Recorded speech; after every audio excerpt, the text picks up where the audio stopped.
All right, whatever. It's fine. Um, but yeah, like the tables. So these were just sitting around at work. Someone left them. So Oh, I disassembled the legs, threw them in the car, brought them home. Now, your table. So initially, I only had the one because like we should be good. But I sat here and recorded yesterday, and your chair was pushing. I kept kicking the chair. I was like, I'm just gonna put two tables here and just say fuck it. yeah, Um, these legs are called adils I, because I've a, had dil- multiple a IKEA dildo. things. So yeah, The Sarah adils. Sarah like looked up the tax. She was like, "Oh, these are like $50 on IKEA." I was like, "I guess I don't fucking know. They're free for me, bitch." So trying to spruce the studio up, son. Got new headphones, new table, fucking frosty mugs, son. I don't know what else We we're got doing. mugs and glasses. Like, I'm not sure. Is there anything else going on here? Nothing new down here. Um, We got a Colompton scotch or something. um, trying to look around. Like, I don't know. I'm trying to look like we go out, take just a random ass picture, and then like get it framed and throw it up here on the fucking wall. But don't get it twisted. This isn't Colompton Studios. This is fucking off the mats, bitch. It's just that we're recording Colompton in off the mats studios. I think we get an on air sign. Just so Sarah knows, don't fucking come in this basement. And a red light. That means we're recording. Yeah, no, put it right at the door upstairs. Like, don't fucking come down Maybe a here. booth if we want to freestyle at some point. What the fuck you think this is, son? What's been going on, son? Not too much. We finally got a poker game together. God damn, that's frosty. Did you get some frost on yours? Yeah, and it helps. Was It that from the helps. mug or was Yeah, the that? mug. It's the mug. Because when I poured it, it wasn't initially. God damn! It Oh my froze over god, a little bit. this is magical. Yeah, I'm man. about to pour my High Life on the side, and God we'll damn. have to review High Life because we never reviewed it, did we? I don't think so. No, that it was that, and then something else we didn't review. Oh, I meant to. Oh, I should have told you to grab a couple of those seltzers because, like, I've been sick, so I've just been drinking all types of weird alcohol. Oh wait, the ones today are. This might be our beside when we did. I think we did some like American style beers for the night. These are probably the lower alcohol. I was kind of disappointed. I thought the first one I grabbed was really, really strong. So then I tried to pair it up with two. And then when I looked it up, I was like, oh, I paired this up wrong. Yeah, we'll be all right. Yeah, Turbo Dog, I thought was like 14% for some reason. We're not on that one yet, but it's not even anywhere near that. That's disappointing. I know. I was very disappointed. Like, you shouldn't even told me. Because I pair it up. The first one we do is usually the strongest. Today, it's the one I thought would go best with the frozen mug. Oh, okay, that works. But anyhow, you were talking about poker. Oh yeah, so it's sometimes tough to get a game. I mean, I wouldn't say that. It's just when I've tried or a friend has suggested we get a game. It's like bad timing. Like the last he was speaking of doing it on the Super Bowl. I was like, no one's going to play on the Super Bowl, Well, no, or no one's going to pay attention. It's the Super Bowl. You don't. I mean, I've learned things hosting poker over the years. You don't want a TV on necessarily. Maybe for the side table, but not in view of the game. Nothing for like nothing of interest though. Yeah. Because we played and there's been like fights on, and we've all been like paying attention to the game for the most part. But like football, you can't put football on during poker because we're all going to be watching. Yeah. So we ended up with 9 people. So full table. We could add one more, but I think the group we got was really good. So what's funny is everyone brought drinks. So we had like a buffet of scotch, tequila, which I feel bad as I brought Bea's tequila. She didn't know that till we were there. It's like, you brought my tequila. I was like, oh yeah, this is yours. I thought it was ours. Oh, whoops! Like wank. that was no. I really. As soon as you said that, I was like, oh yeah, this is hers specifically, and that was gone. So we had multiple rounds of shots during this game. So everyone was having a good time. I will say, because of the chip denomination, we had to start a bit higher than I would have wanted, just like one level up, which made a difference because the money went. So I didn't get anything to win a winning hand. We had a few inexperienced poker players, at least know how to play, but don't understand the strategy at all. Yeah. I quickly learned the person to my left was going to call everything, no matter what. So I was like, all right, so I'm not getting your hands, and if I try to bluff, I'm gonna get embarrassed because I'm gonna have to show my 8 high because she's gonna call me. Yeah. So I got fourth, and we paid out 3. I got fourth though, winning one hand. So Well, I mean, that's not hateful in terms of like, look, you played one hand, ended up with 4 for me. yeah, and my all in was something like I was dominating, but bad beat. Oh, it was Yeah. funny with the person that was calling everyone. Is she would hit on the river though constantly in the beginning, and it was funny. One of the times in particular, I guess, and it was their friend that they brought. He shows that he has a pair of aces on the 4th card. Like he shows her, I got a pair of aces, so you should fold. And then she calls. So then we're like, oh, she's got something then. And then so then he checks, and then when she shows the card, she's beaten. It's like, why did you call that then? No. I'm saying wrong. She hits the river. Yeah, that's what I was saying. It's like he shows. And he can't believe it. But when they show the card, it's like she knew or I guess she didn't know she was beat, or knew how little of a chance she had to win, and hit it. But yeah, Brian from volleyball ended up winning. Pretty sure. And once I was out, it was like drinking a lot. Yeah, who fucking cares at that point? Like, I'm not here to watch you fucking play. I'm here to get trashed. Yeah, and so it was a great group. But I don't know if you remember one of. I shouldn't even say the names. But I mean, it was a guy Is it who embarrassing? No, I just don't want his business out there. But Oh. he used to play at my house. I don't think you played much back then. But he showed me he won $1 million on DraftKings. Oh, what? Yeah, Good I'm for pretty him. sure. So he was always super into poker. Like, I mean, he arranged. Remember, I told you about the online game during COVID. He was the one running it. Nice. And then, oh yeah, good. There's no names because I guess you're not supposed to do that, really. Oh, well. But yeah, I think he just plays poker every day. Like I'm pretty sure he would catch me as the type not to go buy something stupid with the money. It's now, all right, I don't gotta work. I'm just gonna go play poker every day. That's my new job. I mean, He was at the casino even before that game. Do it. And the day I asked if he wanted to play, he was at the casino. So pretty sure that's his new job. Now he's got a bankroll to do. Actually, as long as you live, I mean, if you live lavishly or he starts entering some big tournaments, then money can go quick. But if you just bust chills, and I was like, he might not have to work. Well, it's like in Knocked Up with Seth Rogen's character. He got that settlement from the Canadian government. It was like $200,000, and he was just chilling heavy for years. Like the one chick asked how much money he had. It was like, well, it wasn't a lot that he had left over, but it's like conservatively, I think I'll be okay for another 3 months. I was like, I mean, but that's just the thing, though. It's like you have some cats that can get away with that. It's like I like to think I can get away with that, but then the funny thing is, I do a lot of stupid like small spending, 7-Eleven here, Exxon there, buying little things that all add up. So that's probably why I'll never win a lottery. Well, so yeah, I'm sure he got taxed heavily. So let's say, Man, 500 grand. What's like? I mean, if you want, it depends how you want to live. But I mean, you can get a cheap 1-bedroom apartment, probably around 1,200. It's crazy to hear Unless you those want to be a words. roommate. Like a cheap 1-bedroom apartment at 1,200 just sounds In this area, yeah, it's disgusting. ridiculous. But that's actually on the lower end. Yeah, I know. I was like, for whatever reason, I just look at apartments just for funsies. Because I have this fear. I always have this fear, no matter what, that the fucking bottom's gonna fall out. So it's like I got to be prepared. Like something goofy happens, we lose the house. It's like we got to be prepared for what's out there. Apartments, what apartments, where. So yeah. So let's say to do quick math, I'm gonna say it's 1,500 that he chooses, and that's still on the lower side. So that's what, 18,000 a year. And he has $1,500,000, so you got your rent paid pretty much for a really long time. Yeah. And if he's playing poker, he probably wins some here and there. Well, yeah. Hope he's not gambling it all away. But then, yeah, I mean, say you buy a car in cash, and now you don't have the interest.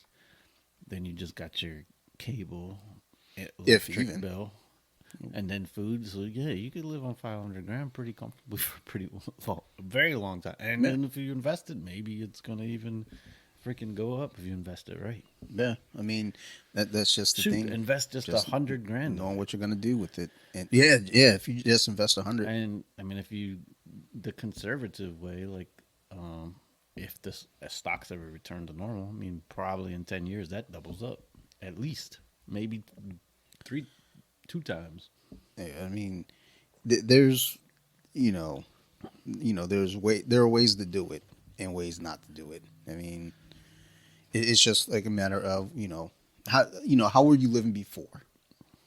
Like, if the dude's always been like that way, chances are he wins a bunch of money. It's gonna still stay business as usual. Versus if it's like, oh, okay, cool. Like, you're always buying bullshit, and all of a That shit would sudden, have been funny. I should have looked when he came in, pulled up in a Lamborghini to our low stakes program. But no, it was kind of funny when I asked him. He was like, "I wouldn't miss it for the world." And it's like, yeah, and it ended up being a great crowd, and it was great to have him. Even though I was like, man, we're all rusty, and there's some few inexperienced. But I can see this Yeah. group. We're definitely not gonna play weekly, but we play again. And even like if we have a few more, we could probably start with 2 tables. It was a friendly game, but it was like focused. I don't like when it's too friendly and then it's like so slow. It's like you're playing one hand every half hour. yeah. This moved, but fun. And it was, I mean, everyone in the group was drinking, which is also fun. And there's no, back in the day at my house, we had friggin' people that couldn't handle their drinks right to start talking shit. There were too It was many very of fun. those. Yeah, it was very fun. There was no one talking. There are at angry least trash. 3. Well, There no, was 3 that. there was one specific, but then he would egg on the other 2, Yeah, like, but not together. So there's actually 4 that consistently got in battles.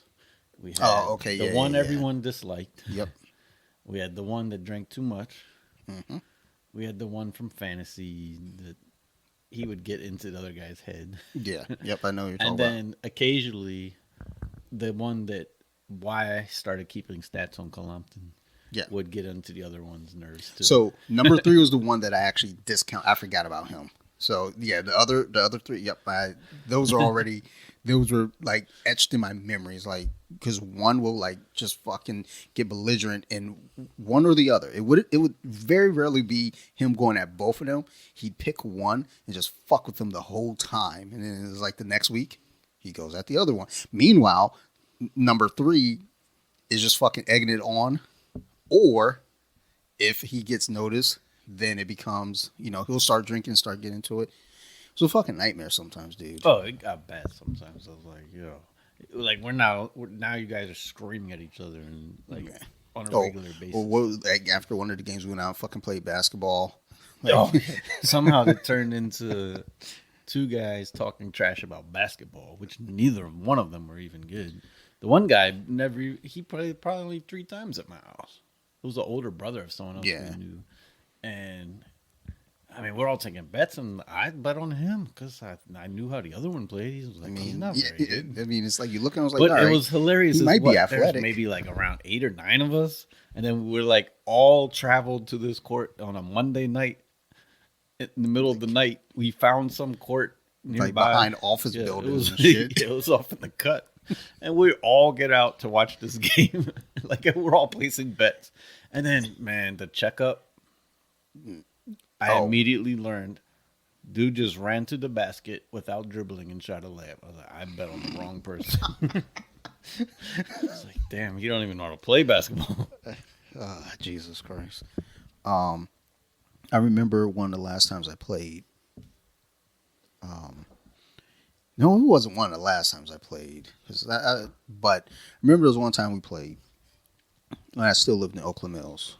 But a friend of mine lived across the street in the apartments. I don't remember who all played in the game. But I know that I was there, obviously. I'm telling the story. The friend who had the apartment and another guy.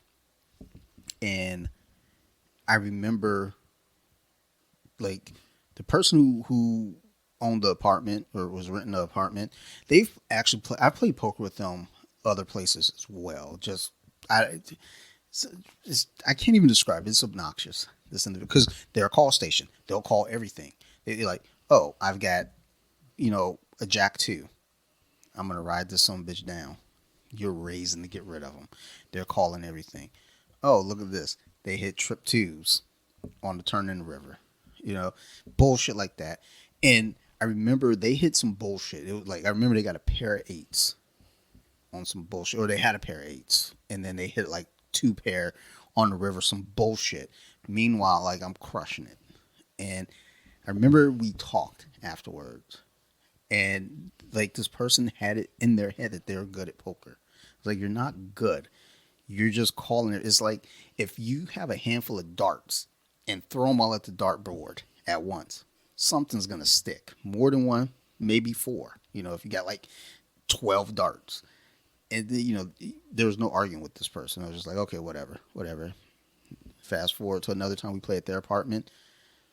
Business as usual. Same bullshit. I remember, just getting down to that. Well, no, their friend actually did bluff. And just because seeing the bullshit pattern of the way that they both were kind of playing, I was like, look, I'm just not even going to fucking deal with this anymore. I'm just going to go ahead and get out. Those dangerous people, like the person to my left with a call station, you got to be patient and wait for a hand. And you're probably going to get paid off, but it sucks if you're not getting a hand. Yeah. I was like, there's nothing I could do. Like, even if I all in, she might actually call with nothing. Yeah, and then I got to show my really nothing. That's the scary thing. And I think, when you deal with those types of individuals, like, if they win anything, they don't understand, like you said, they don't understand the strategy. They don't understand the concept. And that's always the weird thing, is when you look at people playing poker. I remember we talked about this years ago. It's like when you got people that are playing like the way poker should be played, and then you get the wild card that comes in there and it's like, well, I know you guys are playing the way it should be played, so I'm going to play, off the beat. And, that person's dangerous because they know, okay, you're being a little conservative. You're only going, or you have the person who will only call if they have an ace. That person's kind of fucking annoying. Yeah, there were too. some other people that they knew how the game worked more, but they too, their strategy's pretty low. Like, they don't really fully know the best. Like, long term, the strategy is going to win. You're going to play some more games. But even them, they were like calling ace low card. And I was just like, on a raise, and then you called this, and I was like, and then you happen to hit your low card. I was like, that was just bad playing the whole time. I can't remember who it was. There are people that love to play ace low card. Like, if I'm in a tournament, I won't play ace low card because that gets you in trouble. Because when you hit your ace, you feel really special. Yeah, but like, you got ace 3. It's like, yeah, it's hard. It's a tough fold when you hit your nice and shiny ace. And somebody over there sitting on ace jack. Yep. And you look like a dickhead. And then if you don't raise with your ace jack, you got that dickhead with the ace 2 staying and then hit his 2, and then you can't read it. A fucking course. That's why I gotta raise it. I remember who it was. I think it was Gene. Because we used to play at his brother's house. Yeah, he played at one point.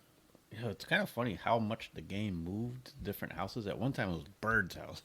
So, no, he was another one. Because, yeah, he was the one who would only play on aces. Because I remember when we played at fucking Gene's brother's house, Justin, we'd play over there. And Bird would only play on aces. So we knew if he was in the hand, he had an ace. So then it became a game of, how do I dance around this? Like, I know I got pocket queens. I know that dude's got an ace. My queen hit. His ace hit. Oh, I know he's sticking in now because he's got ace 8. And I've got pocket queens. I just got to hope he doesn't hit, a boat. There was a period, it had to have been the early days at our old job because our old manager would come. And I remember because it was an issue, is he didn't have toilet paper. Jesus fuck. I vaguely remember a story about that. I don't think I was there, but I remember fucking hearing about that. There was a period, I don't know how, I don't think it was a year, maybe months we played there. Charlie was there back then. I don't know. There are times I miss it. Oh, but yeah, that's what I was going to say, because that made me think of Gene was there. And not only was he playing, but he was playing 2 different online games at the same time, 2 different laptops. So, yeah. I remember, so when I remember when he first started playing, he wasn't really like, he was new to it. He didn't understand it, but he would play because he was one of the ones that would only play on aces as well. But he was still kind of figuring it out, learning it. Whereas with Bird, that was just the outright strategy for him. No matter what, he's got aces. He's playing.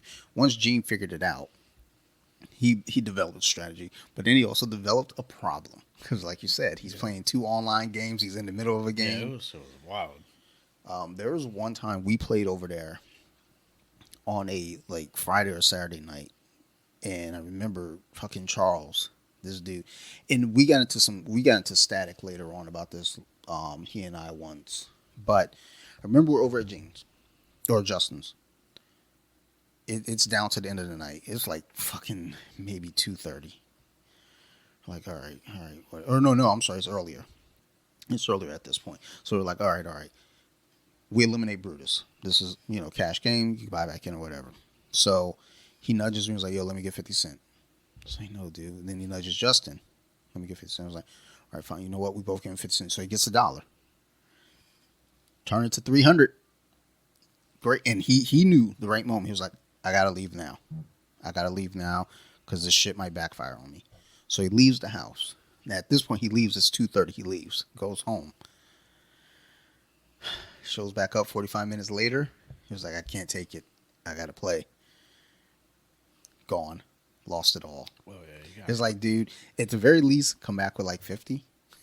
Yeah, that's why. Well, I never liked cash games just because there's no real ending. Yeah. And it's just like blackjack. It's like the only way you win is quit while you're ahead. If you play long enough, you're going to lose. Well, the thing is, too, with those games at Justin's, the cash games, you had motherfuckers showing up with paychecks. Ready to go. They like it was payday on a Friday night. These mugs showed up, full paycheck, bought the chips, got in, and then get eliminated. I played cash games at the casino, and then people get mad when you win and then you leave. And it's like, nah, son, fuck you. Yeah, I don't understand. I'd be like, well, you gotta give us a chance to win our money back. Why? That's not how poker works. The goal is to win money. Like, show me the rule that says anywhere. And, then we can talk. I was like, all right, you want me to stay here for an hour and I'll just fold? All right. True. Because I can do that. I guess I'll get a little blinded out. What was it? There was, one. So there was another night we did like a tournament, but you can buy back in. I don't know. I can't remember. Maybe not. I remember we played at fucking Charles's apartment. And it was a group of us. It was like, there was tons of us in there. And I remember it came down to the end of the night, Justin, me, and Charles. We get rid of Charles, and it's me and Justin. And it's like, it's late. Like we're ready to go home. We just looked at each other like, yo, you just want to split this joint? Like, let's just cash out. And it was like, all right, let's play like 3 more hands and let's see where it goes. Now, at this point, Charles goes, oh, let me get 50 cents still. I was like, nah, man, we trying to get out of here, dude. It's late. He got pissed. Like, and it almost turned into a fist fight. He was like, nah, get the fuck out of here. I was like, all right, fine, cool, whatever. So we pack up that, it was determined. All right, we're just going to split the pot. It was nothing crazy. It was like maybe 300 each or some bullshit like that. So we walk out, we sat out front and talked for a little while. Then I realized I left my wallet. Went back, me and Charles squashed everything, but it like I think that was kind of that point where I was like, I think I'm going to start dialing it back on poker.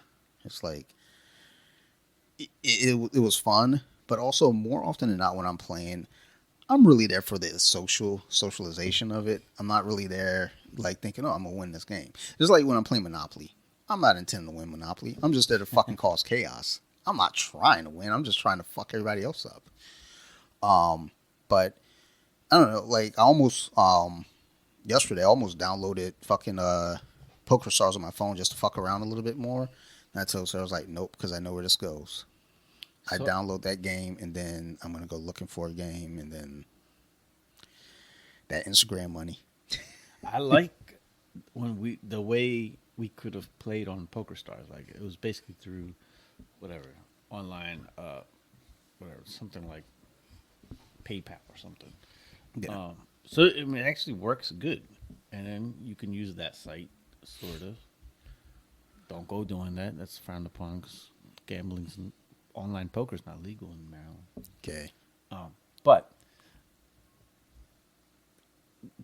So just say you're playing a free online game of poker stars. I don't feel like that shuffles 100% natural. No. And I did read something. It's hard for apps to fully really actually shuffle because it's like an algorithm and there's patterns it tries to avoid, but unfortunately it happen. I've never there's so many times. Now granted, when you play online, this could be part of it. Is you see way more hands way more fast. Because the deal is so fast. Like as soon as the hands are done, the next hand's dealing out. Whereas you're playing in a home game, you're probably playing I bet a fourth of the hands you're playing online, like speed wise. So when you're playing that many hands, you're gonna bound more things are to happen. But there's so many times I see it's like a setup. I'm like, all right, I got pocket queens. There's gonna be five other people with pockets on this hand. We're all gonna go all in, and someone's gonna, I'm not gonna win, but Somebody's getting and fucked. not even necessarily the aces are gonna win, but someone's got aces too. And it's so many times. I'm just like, it's like always like I'm 3/4 in the game. Like, oh, here comes my aces. I'm about to lose. I don't even want to go all in with my aces. Okay, some weird shit just happened with my Instagram money. I'm gonna stay quiet on it. Doubled up. Nice. I'm gonna enjoy what I got. Bus chills. I'm getting paid. Looks like I'm getting some new headphones now. For those of you who don't know, Steve's got some new headphones. We could thank Zuckerberg for it. They decided to pay me out finally, and I'm back on the payroll. Been in good graces right now. I was talking to that with someone. I was just like, I don't know what it is, but sometimes he gets paid, sometimes he doesn't. So the reason why I didn't get paid the last couple times is because I changed the banking where they're supposed to deposit the money. But basically, around the 22nd of every month, I get paid out whatever they owe me. The only issue is that let's say I fuck up right now, and they say you're banned for the rest of the month. I'll get whatever was due to me, which is about 160 right now. But if I finish out the month, I might because it slows down as the month goes along. Your numbers start to get a little slower. What the bonus numbers are. I'm sure there's somebody that knows it much better. I'm just going off of my observations of it. But so like I'm at 160 right now. I'll probably end the month probably at 215, 220. Not terrible for doing absolutely fucking nothing. Apparently, I talked to someone else. They're like, yeah, they know people that are getting paid out 800 a month. I was like, God damn. I'm like, all right, that's solid for just posting. Word. Also, I'm posting far less than what I was posting before in terms of reels because it seems like every time I would post a reel, which I knew I was breaking the rules. You're not supposed to do just a picture on a loop. Who would have thought? But I was doing it, and that's why they kept like saying, "Nope, you're not eligible anymore." I was like, "Okay, cool." Then I'll bring me back the next month, and then I would do it again, thinking, "Okay, well, I did it with some. They didn't let me do. They let me get away with it." So now that I know, all right, it's super sensitive. I put up a video of someone actually talking in a video, and there's a picture behind them in the background.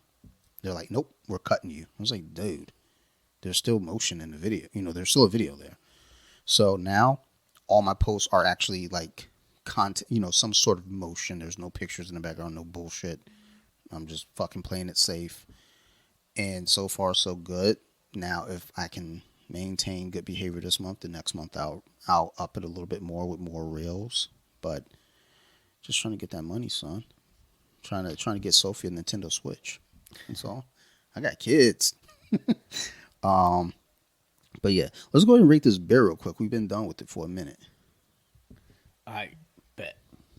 So, first beer today, 1605 Red by, and this spelling, I was thinking it's like Vietnam, so I'm going to say Antietam Okay. Brewery, Hagerstown, Maryland. It's an Irish red ale brewed with British hot malts. I don't know how that commits still is an Irish red, but I mean, it's a style beer. English and Irish, like me. I wish I wasn't English. I think that's where I got my paleness. I got something. Well, no, Irish. No, pale, I was gonna say, but dude. I'm not Irish pale. I'm more English pale. I think.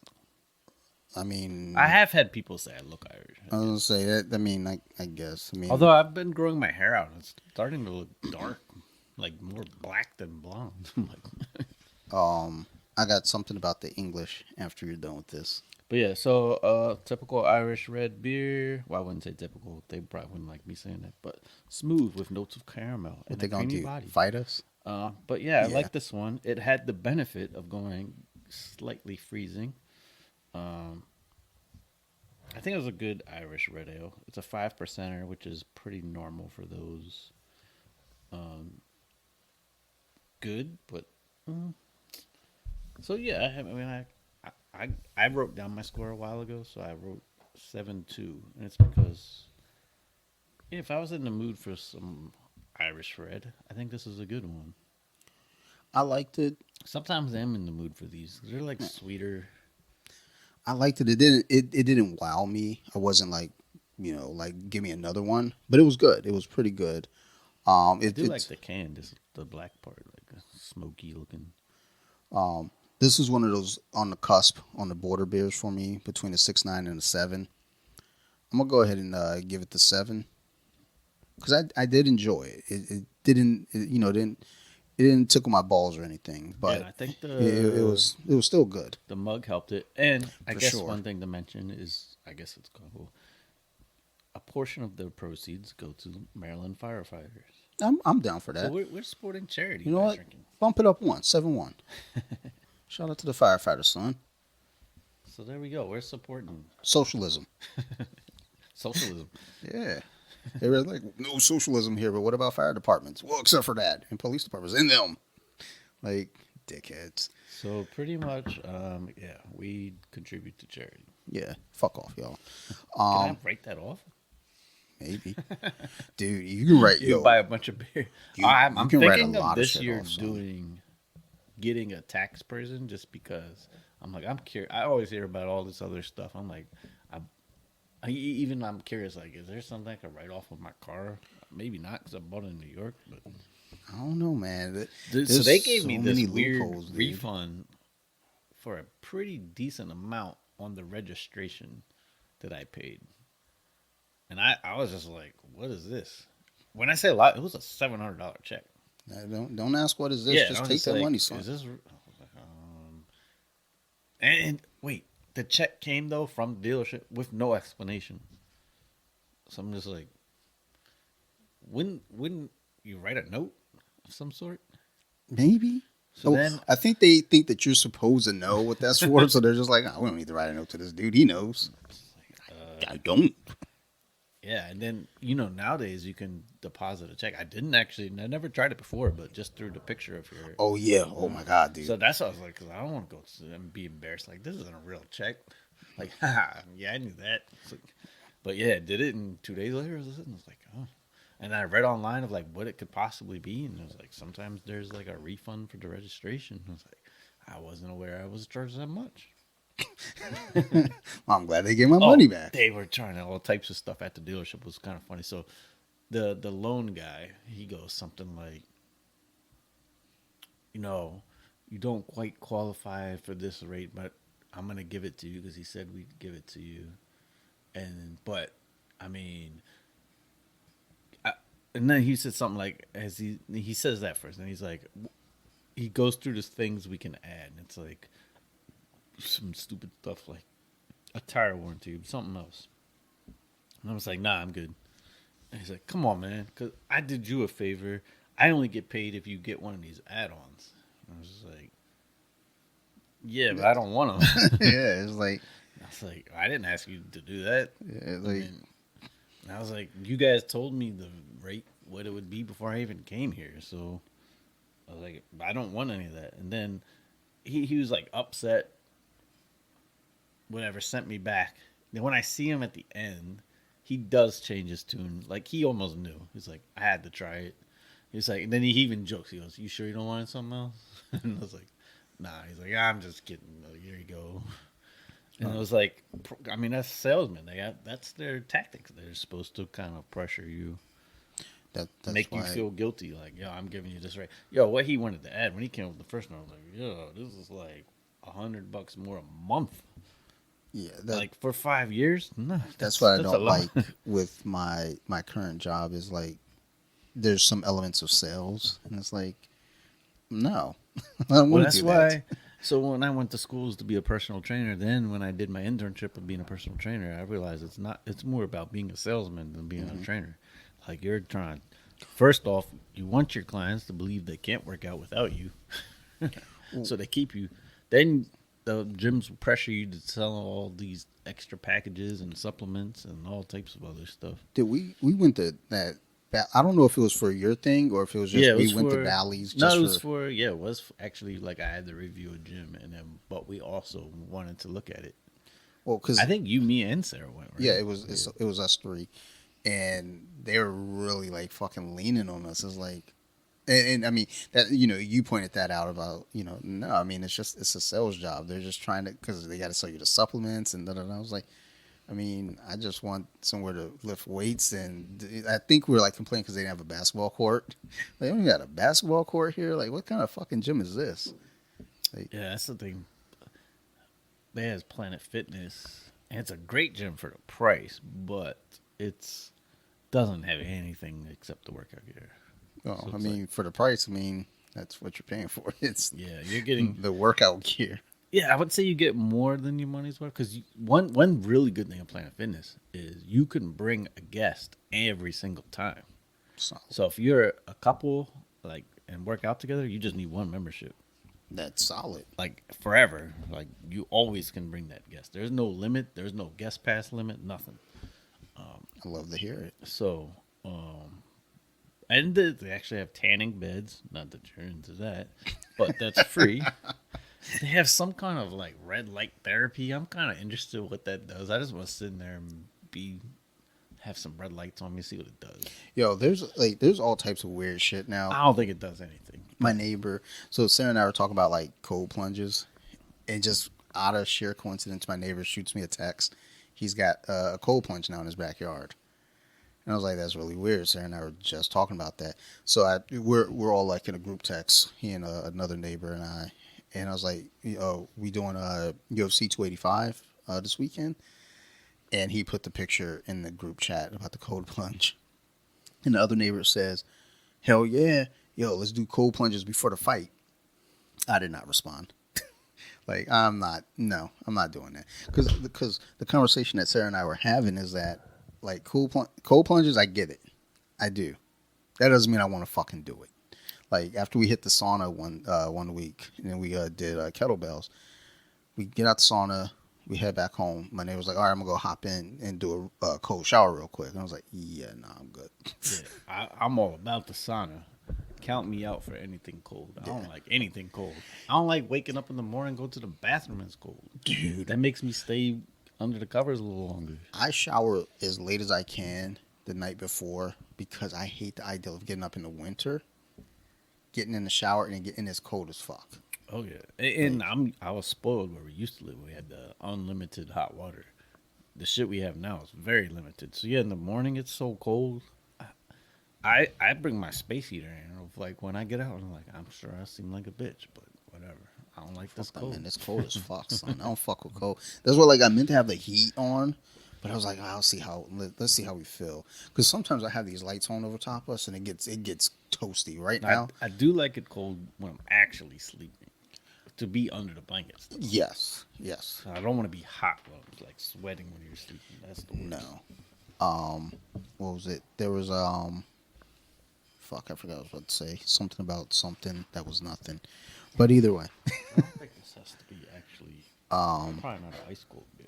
All right, we'll keep some This ups. is the one I thought was 14%. I don't even like the look of that bottle. Yeah, but it's got turbo. Sure. And a dog. Turbo dog. Okay, sure. I'm just looking at that bottle right now, and I can already tell you I'm not even into it. It doesn't look hateful. It doesn't look It's terrible. not as dark as I was expecting. It doesn't look terrible, but it still looks uncomfortable. This one, I guess it started out as I think I read it was a specialty beer, and then it was popular, so it became a regular. I'm going to keep this a little bit right here. We got some heavy hitters though coming up. So, I will say the one thing about this table I'm not really feeling is like as I'm sliding a glass, across the table. There's a lot of noise to it, whereas the other table is very quiet. So, This is kind of good. It just doesn't have a strong taste in a good way. okay, well, I Like don't it's, trust you. we'll try it. I am. I have to. It's So here. it's a brown ale, not like a stout. Well, yeah, it gives off stout vibes when you look at it, but as you give a closer look, it's like, okay, it's not a stout, but it still doesn't make me feel comfortable. Yeah, it's kind of strange. It's like a super easy to crush. That's for sure. Yeah, that actually is relatively enjoyable. It's like super crushable because it's like no strong Yeah, taste at there's all. yeah, that's fucking weird. I don't know. Well, it's not. It's almost like that one beer that had no taste. Almost. You can taste something here, and Yeah, it's not a bad it's a taste. pleasant, but it's Yeah, very subtle. I can dig it. Dang, I almost like this to be my party beer. I just be chugging these. Get a little bit more of Yeah, this. that's why it's called turbo because you be drinking it fast as hell. There's a little hit there left. Um, so, what was Oh. it? Great day today. Yeah. There's some big news. Carson Wentz I got was, cut. I was just going to it. Had the note right here. I was going to say, so, have you heard any good football news lately? Yeah. So, I'm excited about that. Not because What a he's mistake. not on Washington. But I just want to see him like get to another team and potentially start for a different team you 4 know, straight years. there's no chance. I I think don't know I that think he he's will. going to be in the league. I don't know anyone will sign him. Someone will pick him up. Someone will pick him up. There's no chance he's being a starter. I think someone would. I don't know who, but someone Because would. there's not a It- big quarterback. It's not even that they're like wanting him to start. It's like they're gonna get him, and they're gonna have to make him start because they're like, well, why not? I think he could potentially be done because I don't know if his ego will let him be a backup. Maybe the money will, but I mean, he got paid 20 some million for Washington, and he's going to get some money for being cut. Yeah, But I mean, good for him. He made a lot of money, but yeah, I mean, sometimes I feel like my brother argues me just to argue, and from the get go, I was like, this was a mistake. I think this now puts it as, yeah, this was a pretty big mistake. We traded a draft pick, we paid him a lot of money, and he didn't even last. Basically, yeah, he got benched. He got benched for a rookie and a journey guy that was working at a grocery store. No. I'm thinking, I just combined with Kurt Warner. No, he was studying to be a teacher. He thought it was. Don't hate on teachers. Heineke thought his career was over, like in the NFL. That's where he was It at. kind of is. Like It might be not. So yeah, I don't. And that's the funny thing is I see stuff on social media of Heineke like, oh, well, he can go somewhere else, and I was like, nah, this is his system of why he's okay. Yeah, he ain't going nowhere else. If he has to play in a completely different system, I don't know. And the other news of Washington, we hired Eric Bieniemy, Yeah, I saw that. which I don't know how I feel because it sounds good on paper, like, oh, we got Kansas City's offensive coordinator. But I had already heard with him, first off, Andy Reid calls the plays. So I don't like that our new offensive coordinator was not calling the plays. Secondly is I think, I don't remember where I read this or heard this, but there was someone under Bieniemy that Andy Reid liked more. Like that was more important for him to keep. The other thing is Bieniemy has done tons of interviews over the years, and nobody has wanted him. And when Washington's the only team that wants him, that concerns me because we don't make the best of choices. We noticed. And then third, we might potentially have a new owner. And then I'm like, if he's so highly sought after, nobody wanted him but us. No one offered him anything besides us. And then there's also like, if you just say you're the hot offensive coordinator, are you going to choose the team where potentially the head coach could get fired? So there's a few red flags. Maybe in his mind, though, there's hopes that the coach will get fired and he gets a bump up. And then, well, that was the thing too. Is like he has I guess Ron Rivera made him assistant head coach. Yeah. So the title is there. He knew. But yeah, and Ron Rivera, I don't think is doing much coaching these days. He's more of just like, some head coaches are just running things. But he has had a lot of say in the personnel. I mean, he's gone on, I think, 8 quarterbacks since he's been here. Jesus. Well, you know, he likes to rotate through them. You know, We like Carolina people. you know, Heineke and who was the other guy we had? It was Jake Delhomme. Derek Anderson. No, not what was his name? Someone like that. But yeah, I just don't know if it's a good hire. I'm wondering why all these other teams didn't want him, Well, we'll find out next season. and I'm wondering why he didn't call plays. Now, I will say this: in the interviews, they showed like some clips of him meeting some players. Sounds great. So do I. Yeah. But I've heard there's been some things about him, like he's really hard, which sometimes that doesn't work on today's athlete. Like they don't want to be coached like it's college, like they're kids, you know. Because they soft as baby shit, Yeah, true. bitches. I just saw John Morant. So he had a new shoe come out, and it is true of all the new players that have the shoes. And there was one comment that just summed up, I think, how our age would feel. It's like, why do all the men's basketball shoes just lost all the masculinity? Like they all look like women, like they're all rainbow colored, like all of them. And then the next comment was like, "Yeah, man, how am I supposed to match this with clothes? I'm supposed to just wear like a pink jacket and grayish pants." Well, I mean, That's the end color, though. there's a lot to be said with that, though, too. Because, I mean, it's like you look at generations. I mean, you know, from one generation to the next, it's like, well, we did this then. And for some, it might have been done because we feel like, well, this is what everyone else is kind of doing, you know, or I'm doing this because I don't want to be different. Whereas nowadays, you know, like, I mean, I've always stood behind the fact that my favorite colors are pink and purple. I've never shied away from that. And people can say what they want. Not a lot of people will say that, whether it's true or not, that those are their favorite colors. I don't know.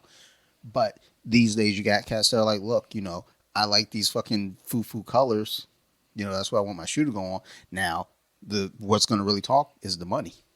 You know, if you pick some super flamboyant fluorescent colors and the shits ain't selling, then maybe it tastes as trash, son. It's like, you know, like, come on, be smart about it. But, I mean, I think also the thing is, too, that just kind of gets me is like, you know, in the 90s, there were only a handful of shoes really out there. And there was only really one shoe that everyone was going for. Nowadays, everybody's got a shoe. It's like there's only, you know, so many feet. Kyrie don't have a shoe anymore. I think John Morant actually took his place. Well, you know. Wait, who was Kyrie signed with? What It was Nike. Nike? Yeah, something about his anti-Semitic, I think. Oh yeah, that fucking movie that he endorsed. Yeah, whatever, man. Look, too many people get too up in their feelings. I was talking on Instagram, like this one dude always, because I know his name now, but I told her, I was like, yeah, it's like this Asian dude that I thought was black, but it turns out he actually is black. But sometimes I think he's Asian, but it doesn't matter. He likes anime, so it's cool. But we're talking about shit like that, where it's like too many people just want to be in other people's business for no reason. Whether it be if, you know, you put out a tweet 15 years ago. I don't think Twitter was around 15 years ago, but whatever. You put out a tweet years ago, and then you start to like come up, you know, with some fame. Someone's gonna go pull that tweet now and try to bury you. And it's like, yo, why? Why do you care? Like, too many people are in everyone else's business. Too many people got too many fucking feelings about things. It's like, just fucking move on with your day. If you don't fucking like it, then fucking get the fuck out the fucking pool. I think if either one of us became famous and someone wanted to bring us down, just 20 minutes of the last podcast, the first 20 minutes, dude, pretty like, good. Well, and that was kind of my point. It's like, I think we said about 30 offensive things. and we're not done. That's the thing, though. It's like you can look at my Facebook and see all the dumb shit that I wrote, and sometimes I cringe at that shit. I like, you know, when the Facebook memories come up and I start reading that shit, I was like, oh my God, why didn't my friends take my phone from me? I hate all of you. Like, you know, I'm a poor decision maker. I had some strange ones come up recently. It was like, I don't know. I think just back then. So it was like 15 years ago. And I was like, it must have been like, I was going through a little emo phase because I was like, just writing random stuff. And then one of them was just like, it said Fells Point, mission accomplished. I would love to know what happened that night. Yeah, I would see some shit where I'm like, I got to read the comments. But the thing is, it'll say like there are 15 comments. Then when you open the comments, there's like 4. There's like, and those 4 are me. I'm like, who the fuck was I talking to? What did I do? So, but no, it's just like people always want to play this game now, like, digging up in your past and trying to fucking bury you. It's like, go fuck yourself, yo. Like, too many people are fucking, just all about getting in others' businesses because they bitter, they Yeah, salty. and we've talked about it multiple times. You can change. So Yeah. what you said 15 years ago, you could be completely different now. No, I still feel the same way. Nah, there's some shit I said like years ago where I look at that shit now. I'm like, man, that didn't age well. And then there are other things where it's like I still stand behind it. And the thing is, it's like when people like try to marry you to an old ideology or old like thought that you had years ago, you got to wonder what's going on with that person though. Man, there's still most Washington Commanders posts still a huge amount of comments say, "We'll always." You mean Redskins? Will always be the Redskins. It's like, I don't understand it. Why are you so passionate about this damn name? This shit's never gonna be Redskins again. It'll never be Red. The new owner should change it back. And like that's it's a comment about like Carson Wentz being cut.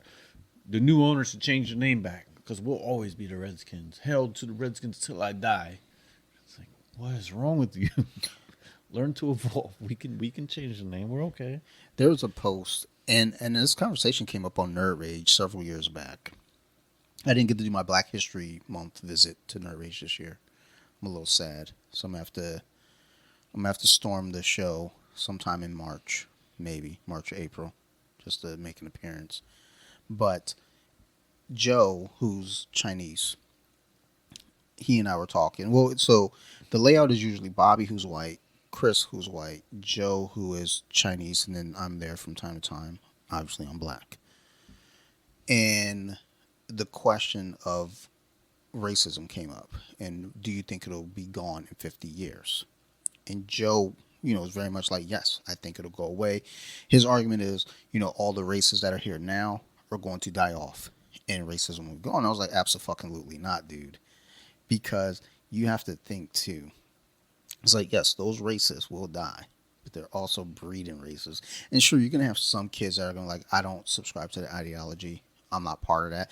Then you have some people that may feel one way at a certain age. Then as they get older, their thoughts and their opinions change one way or the other. I mean, the unfortunate thing is just people are hateful. And racism isn't only reserved to white people. And like my manager and I were talking about this the other day because I made a comment. I was like, look, I mean, you know me, I'm not racist. She goes, well, you can't be because you're black. I was like, okay, I'm not playing this game. Because the whole argument there is like racism is a power thing and black people don't have power. It's like, well, it's not called powerism. Oh, they were watching The Real World. That was like a speech, I think, the yeah. one dude gave Kevin. on the first one. Yeah, Yep. it was like, we can't be racist. I was like, Well, you kind of can. Well, these people probably didn't watch that episode, but I mean, that's always been a huge like discussion. And the thing is, it's like, well, no, it's race related. I mean, if I said I don't like somebody because of their race, that's racist. Plain and simple. That has nothing to do with power. That has a lot to do with me disliking you because of your race. But the point is like you're always going to have people from all races saying that they don't like someone because of the color of their skin. Yeah, it still reminds me of just Fight Club, of his line of there's no great war. It's like people need to feel like they have some kind of cause and they want to join a group. So you see it at sporting events all the time. All of a sudden, you're ready to throw down for your team with someone else wearing a different jersey when neither one of you are on the actual team. But you just want to gang up like, oh yeah, whatever. The Eagles fans, there's a San Francisco fan. Let's beat them up. Well, and then so many people will join in on that. Like, oh, how dare you come to our stadium? And it's like, dude, y'all aren't even on the team, and the players don't even care. Like, they don't hate each other. Tribalism is a fucking hell of a drug, Yeah, dude. that's what it is. Like, cats just want to be part of something. And the thing is, I get it, but also, too, make your own thing then. I guess that's how cults get started, though. So never mind. Don't make your own thing. But, I mean, it's like, I don't know. I've always stood kind of behind the thing, too, of if I don't want to be part of something, I'm not going to be a part of something. If I want to be part of something, I will. Part of something because of my choice. Like, Yeah. I never had that. affiliation to my school like people have. Yeah. Because I was like, I just go here because I had to. So So like, I don't know anything about yours. Like, I don't have any hatred towards your school because I went to this school because I didn't even choose my school. like when I started dating Sarah, she went to a local one of the rival high schools. And I would talk shit then, but it wasn't like honestly, I couldn't care less. There are people that are like they want to live in the same area because they want their kids to go to the school they went to, things like that, and that's fine too. But at the same time, it's kind of like, I mean, at the end of the day, that school don't give a good goddamn about you. You don't need to give a good goddamn about them. Um, it's like when I look back at high school, especially, I like the colors, orange and black. Shit is tight, son. Love it. Scorpions. I love me some scorpions, dude. The only arachnid I do love. And all that's cool. But am I married to that school? Yeah, I mean, there was a lot of people that didn't like it at school. Yeah. I'm not trying to be on your side. Like well, not only that, it was like I didn't have like a fun high school experience. I mean, it wasn't because anything happened specifically. It wasn't. I mean, we're in that teenage angst, period of our lives, where it's like for a lot of kids, that could be that fun time where it's like, you get to go on the cool like school trips and you're part of these clubs and these teams. I was none of that. I was just like, Not to say our school is terrible, but no. I mean, the school itself is fine. I'm thinking though in Colombia we probably weren't. It would probably be more fun to go to a lot of the other schools in a way. I don't know. I'm not. I don't know. We didn't have. I just feel like we didn't have any like special programs or anything. We didn't have any. It was just school. Yeah, it was just school. I mean, and that's the thing. It's like I guess for one thought of it though, you make it. It is what you make of it. So We definitely had some suspect teachers, but Oh, yeah. maybe that's everywhere. I Well, feel yeah. like we maybe had a little more of special teachers, special abnormal teachers. I mean, Most- there are we made rumors. some news. There are rumors of some teachers, male and female. There are things in the news of teachers for sure that went down for things. We had teachers fighting guidance We had a counselors. decent amount happen. Yeah, in our, oh my just God. our period. Like yeah, oh yeah, during our 4 year period. I mean, One old elderly woman. She had like a former student, I guess, living in her house and was found with Yeah, drugs, and with we all paraphernalia. joked about her doing drugs. So she's always sniffing in class. So I will tell you this like right here, right now, and I'm sure I mentioned it before, maybe not on the show, but like Mario talked about that shit before it ever happened. He would always talk about, notice she never wears short sleeves. I did see her wear short sleeves once. There was like a trip or something. Something was going on. She had on short sleeves. I was trying to catch a look at her arms. I couldn't. It was Lady like just always had a runny nose. And Always then had a runny went down for nose. coke. Or, right? That was what it was. well, so there was coke and other drug paraphernalia in the house. So And then the student living with her was like just out of high school or something. I think though the paraphernalia was like weed related. I think. And we had the I think I still have that article the upstairs. history teacher fought our guidance counselor. Nice. And the guidance counselor was funny is he had a BMW and was at the place he went to was near my dad's shop. So my dad's hearing all of that guy's side of everything. I think the history teacher won that battle because he was there and the other guy never came back from what I remember. Yeah. There was one teacher. One coach threw someone through the glass wall, I believe. Like breaking up a fight. I don't know that I remember. We had that. a teacher that taught English that asked out a girl. Yeah, that's in where my I was going class. next. Like, you want to go to an Orioles game?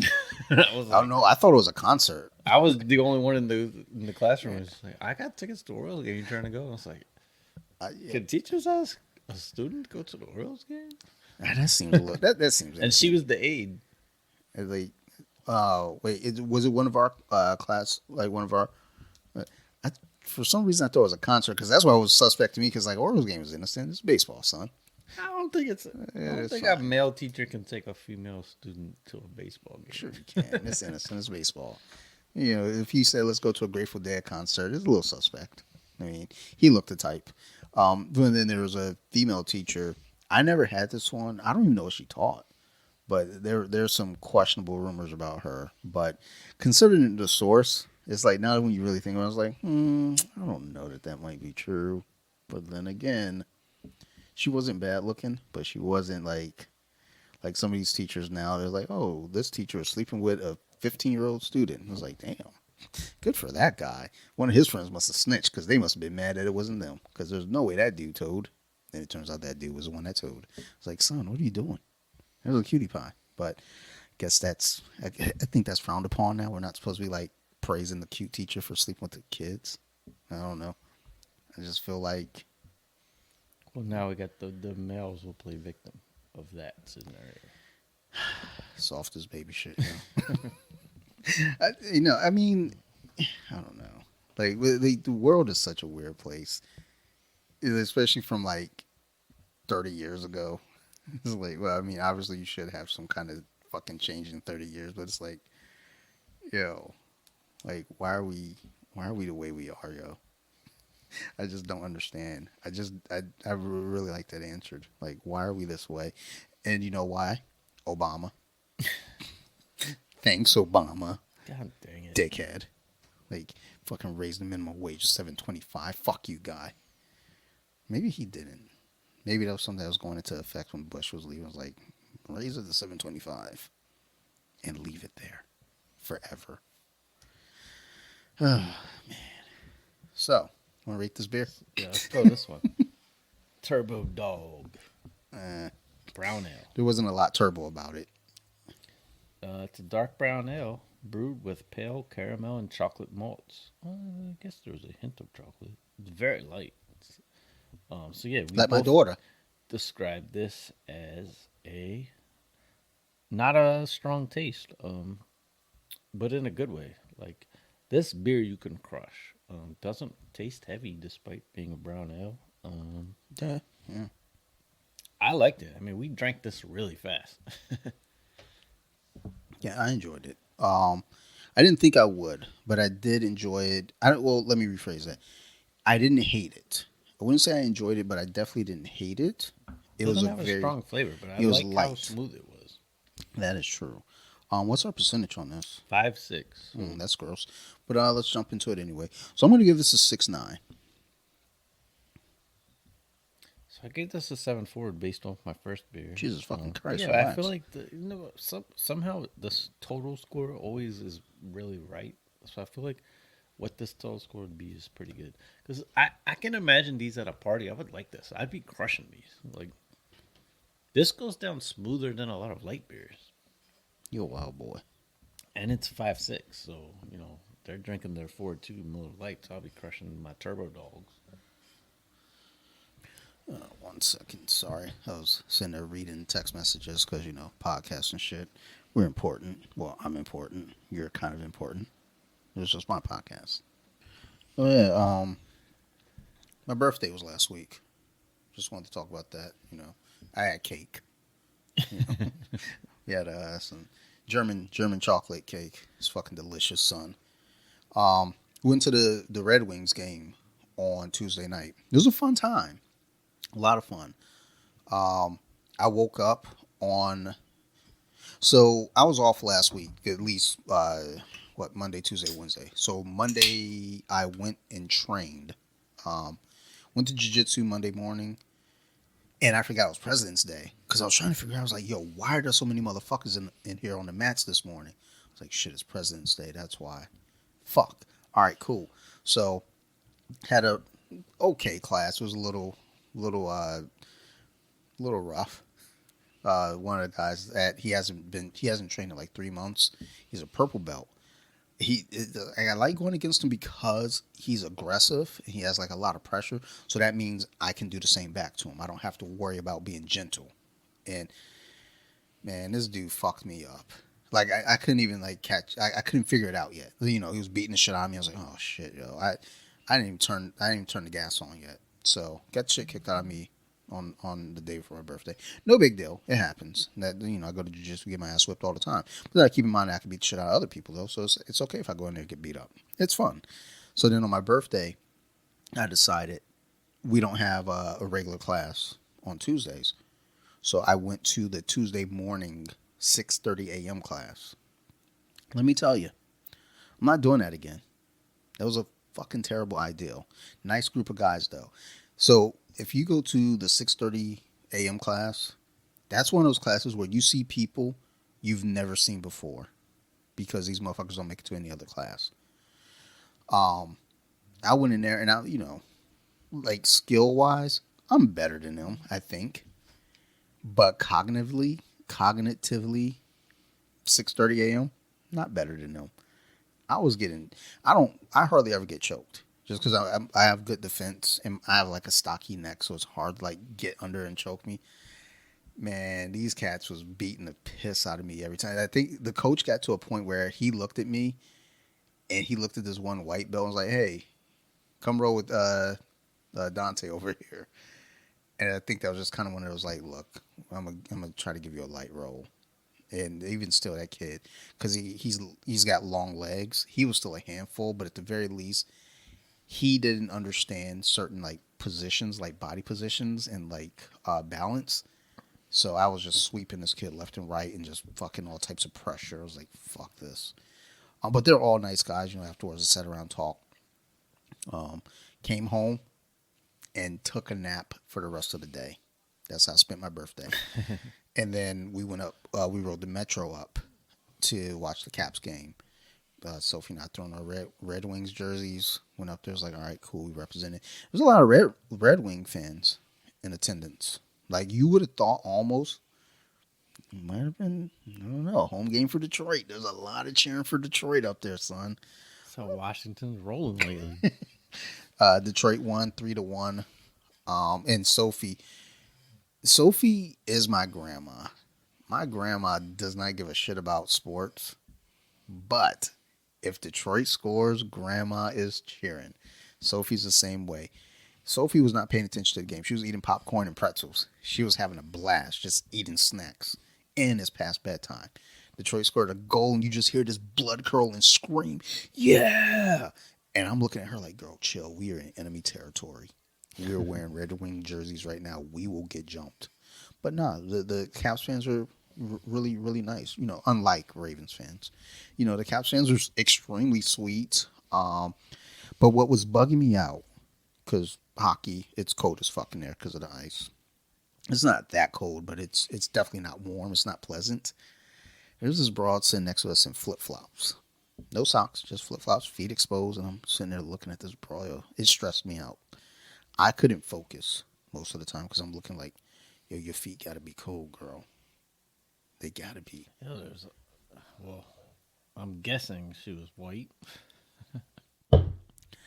Yeah, good guess. Good guess. Safe guess.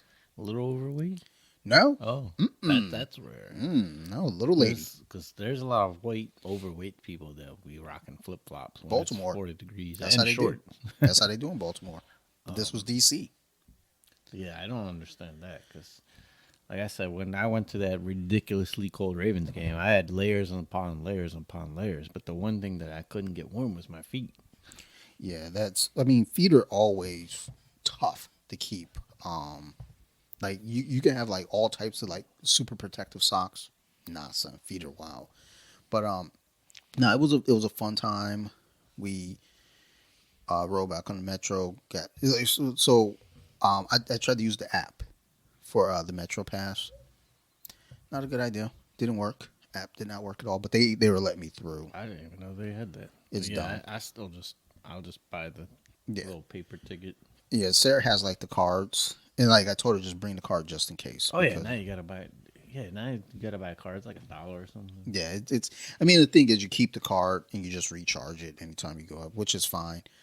I told Sarah like, look, just bring the cards just in case, because if something goofy goes wrong with this in the app, everybody's looking at, they're like, no, do it this way. No, you got to hold it this way. I was like, it's not working, dude. So like, look, just go through, because they could see that I put money on it. Like, just go through.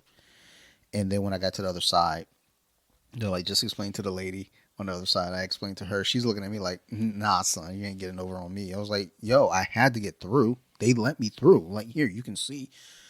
But apparently a lot of people are having trouble, for one reason or another. So she finally just let me go through. Now when came time to come home, I didn't feel like fucking arguing. I just went and like paid for like the $2 to get home. I was like, look, man, Yo, I don't even care now. plus the American train system is the worst. Like we're actually the most behind Oh, because surprise, surprise. I think we were first. Maybe that's why. No, because I imagine England had trains before us, but I don't know. But regardless, is like yo, Europe they have those bullet trains. Japan has them. Like you can travel cross country in a train that's going 200 miles an hour and get places fast. Yeah, Like why do we not have this in America? Like we should. The technology should be there. It's because we'd have to redo it all, yeah, and it would take for freaking forever. But imagine we should be able to take a train to New York and probably get there in like an hour, 2 hours, yeah. straight there. Just like bam. And you know how much I think those would make money. It's safer. Trains are considered, I think, the safest form of travel. I believe. You don't hear about train I crashes mean, too often, except for in Ohio. yeah, and these. I mean, just imagine though we had another option than flying, because flying is super expensive right now. Yeah, that's what like I'm trying to debate. I would love if we could take a 2 hour, 2.5 hour train trip to New York. I'd be going to New York more often. So, well, when I went up to New York, it was like what 3 hours on the train. So I mean, that's not hateful. Oh, so then a bullet train's probably like an hour. Probably Yeah, ridiculous. yeah. I mean, oh yeah, I would feel like a bullet train has to because when I went up, when I caught the train out of BWI and got to Madison Square Garden. Now there were some delays too, so it might have been a little faster, but there were a couple delays. But it took me about 3 hours to get there, roughly. And I'm trying to think on the ride back. I know it was less than 3 hours, but it wasn't. It wasn't like. Be cool if the entire U.S. was on a bullet train system. I think. We'd take a train up to New York, go left, head up to Michigan. No, I want to go to Michigan. There ain't nothing there to go to, son. Trust me. Yeah, No, there they isn't. got good water. Yeah, fantastic water. It's But delicious. in Ohio has that shit, the thing that blows up and no one's talking about it. But like there's Son. like dead fish everywhere and freaking pictures of the water where it's like clearly full of chemicals. And I started something like this could be like years and years and years, like 50 years from now, it could be an issue. Yeah, And there's that's just what no they're talking news about. about it really.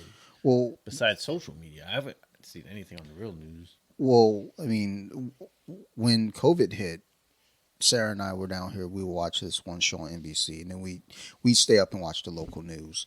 Local news does cover a lot of like the bigger shit.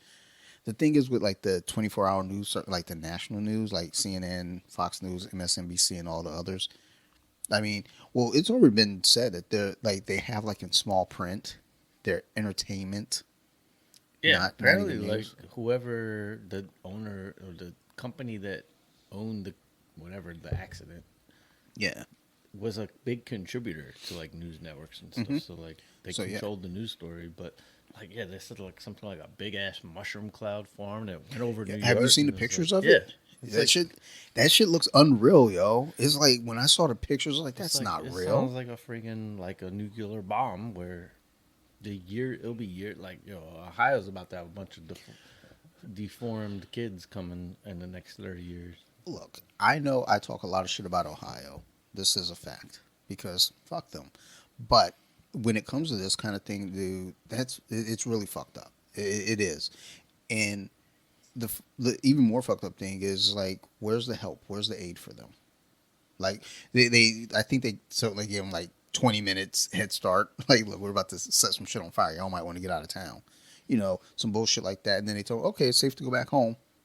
Are you sure? Because I feel like it's not safe to go back home. Meanwhile, like Sarah, I guess was talking about how the water that's fucked up there, the streams and whatnot, the rivers, where we get our fucking bottled water from, kind of filters from some of that shit up there too. So she was like, yeah, we may not be drinking bottled water for a while. I was like, well, look, the water that's in the store now, go ahead and grab like a few things of them. I think we'll be good. It's like after next month, just cool out because we don't know, man. there's just like a lot of fucking ignorant shit going on. And I'm no conspiracy theorist. I mean, I've said this before, but there are things that you can just clearly see. I mean, there's this one TikTok. I follow the dude, but like he always pops up before somebody stitches him all the time. It's like, name a conspiracy theory that you wholeheartedly believe in, and then somebody will come in and talk about some wild shit. And it's like, I think about that all the time because it's like, there's only one conspiracy that I truly, genuinely believe wholeheartedly, and it's why prostitution remains illegal. And it's because I think politicians have too much money involved in human trafficking. And the thing about that is like, all these politicians that their names end up popping up and then suddenly the case just goes away and the story goes away. The Epstein stuff, like all this stuff. Meanwhile, we're talking about, you know, shit that doesn't matter. Like Taylor Swift throwing chairs off the stage at a concert, or Rihanna, at the Super Bowl. Oh, oh my God, there's devil worshiping. It's like, maybe what you want to talk about Bohemian Grove? Let's talk about that weird shit up there in fucking Northern California where they're butt fucking each other. Politicians, but we don't want to talk about that. We want to talk about Rihanna being pregnant though, and worshiping the devil, and Sam Smith at the fucking Grammys. Which, by the way, I didn't. It's funny you mentioned him just because, for whatever reason, I'm not. That's not my style of music. I'd never come across him. But that one song he has that's real big this year is the Unholy. Unholy, yeah. Holy shit! If something played it in the background of something, I was like, "Yo, let me listen to that song again," because I like that beat. And Yeah, so that like, beat is tight. Then I played. I was like, "Yo, this song is tight as shit." Then I started hearing the words, like, "Whoa." No, yeah. Because I was like, it sounds kind of sexy, and I was like, but then wait, I could see like girls and like shit getting down at the club. At Like, the yeah, that's street. right. I'll be the fucking hooker. Like, get that money. But I was like, but he's dissing the dude. But I feel like it sounds so good that you can't really tell. It's almost like a negative song it's twisted to be good of what they were doing. And I was listening literally today on like repeat. I was like, yo, this song is genius. And then I remember hearing his name. I didn't pay any attention to it, that he did some kind of shit that looked like some devil worship on an award show. Yeah, people. But Were like I had no idea it. who he was. I looked him up today. It was like, I mean, he had some.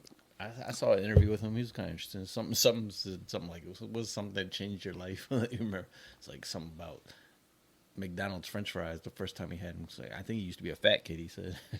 Yeah, it's weird. So like McDonald's French fries aren't life changing. I didn't. So I'm aware of him, like at least since 2014, but I'm not like fully aware of him. Like I knew one song by him, and I didn't know it was him. Like first off, when I heard the song, I thought it was a black dude, and then when I saw who it was, I was like, "Oh, that's a white dude. Oh, he's British. Okay, never mind. I get it because Brits be sounding black as shit when they singing sometimes." Adele, Joss Stone, but Oh yeah, Joss Stone really did. yeah, Joss Stone. I just listened to her today. I was like, God damn, dude. Like, I could have swore that was a black kid. I was like, nope, white chick and she tall. She like 6'1".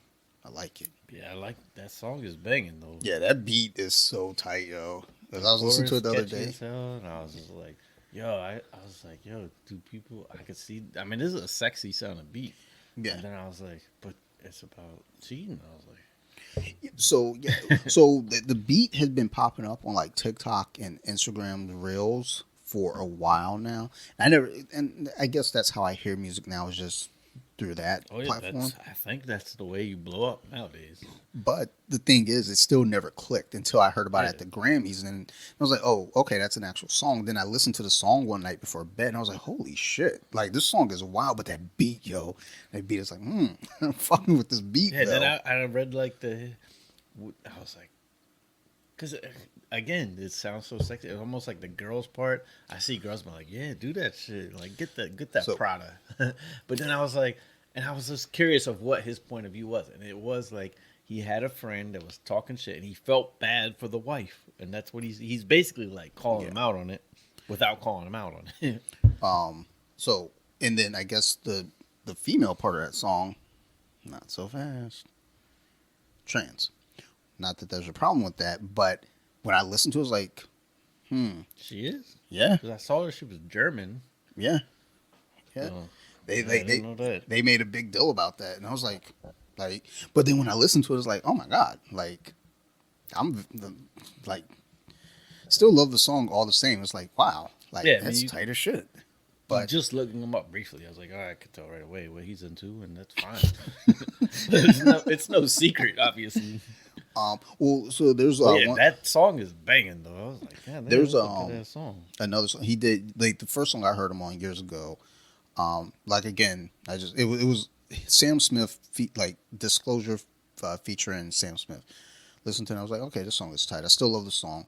And then there was a song on the cartoon Sing, where they're doing the auditions, and that song stood out. And you know, it ended up being one of his bigger hits anyway. That's why they used it on the cartoon.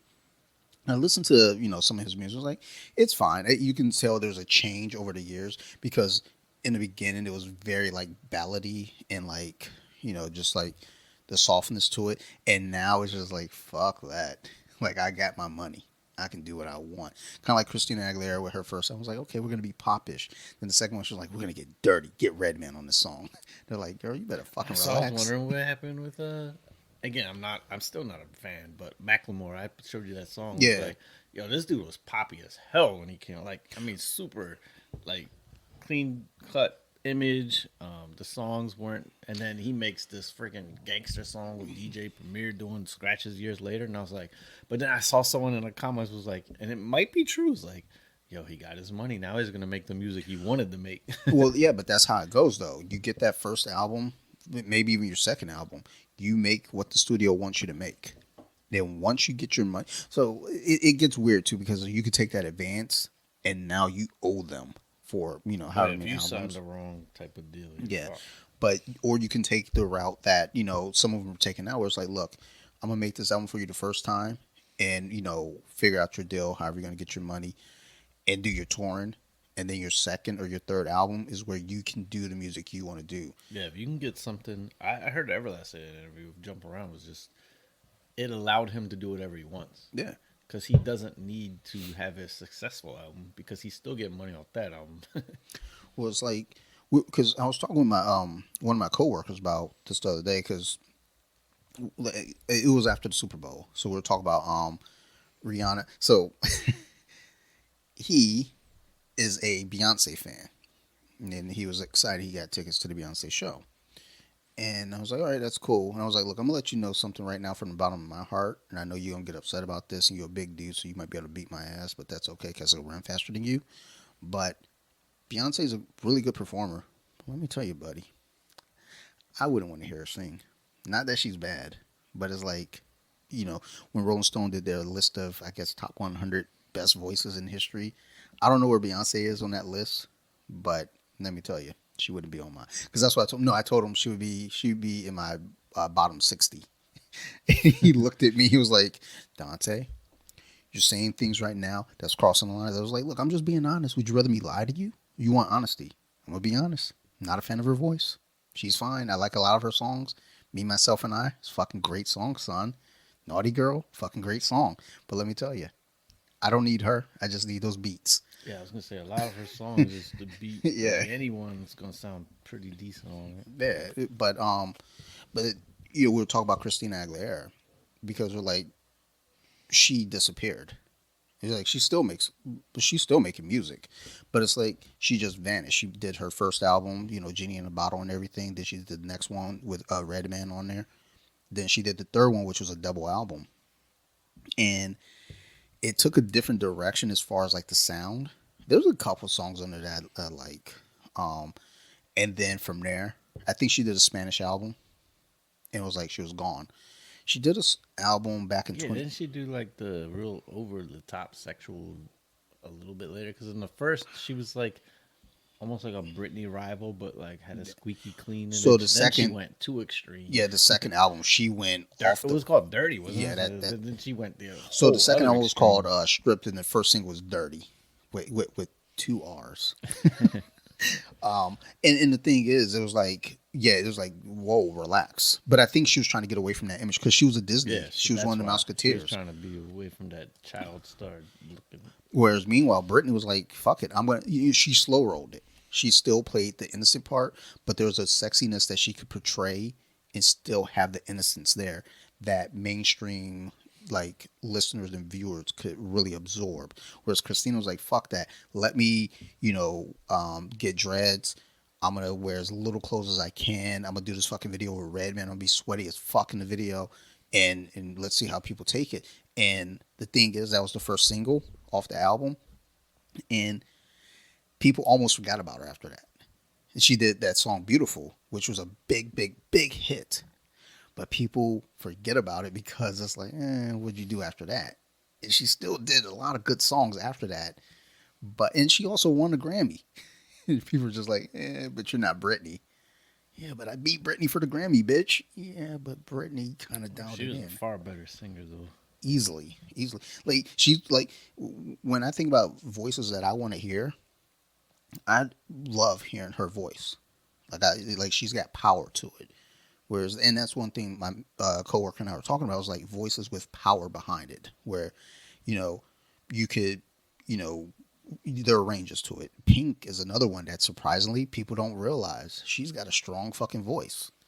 But, when she did her first album, she had to come out with a certain style. Then after that first album, maybe second album, she was like, fuck, I'm going to do whatever I want, dude. I want to do a lot of like rock, like beats, but I want to have like a lot of soul singing to those rock beats. And there's so much music that, it's out there that people get to do on their own now. And it's like whatever the radio stations and MTV are like, we don't think that song's going to, do well. And it's like, I mean, give it a try. Let people hear it. Because I mean, for years we had Madonna. Anything Madonna put out, people loved. Now the question is, was it really good? We don't know, or was it just that MTV forced it to us? Because I'm a Madonna fan, and her Bedtime Stories album was one of the best albums I've ever heard. And the thing is, it wasn't a really popular album, other than Take a Bow. That was the biggest hit from there. I mean, Human Nature was a big hit because I guess the video had her doing like the fucking latex leather and BDSM shit. So I mean, obviously Madonna's gonna do shit for attention, and that got the attention. But other than that, no one really listened to that album. It was a really fucking great album as far as like different styles and different ranges on there. But MTV's not gonna give you that. The radio stations aren't gonna give you that. Her erotica album has some good fucking hits on there too, but they're not giving you those things because it's like, yeah, well, we want that hit like Ray of Light or Frozen or Like a Prayer. And it's like, or Music, which was a fucking trash album. But they're like, yeah, but it's catchy. Like, fuck you guys. That's why I kind of like where it is now musically, where we get to choose what we want to listen to, even though I do kind of miss a little bit of the times where like they tell us, hey, at least they give us the artist. Yeah, I miss being able to relate in terms of we can talk about a lot of different artists. Mm-hmm. Like we've all seen them. Now, Yeah.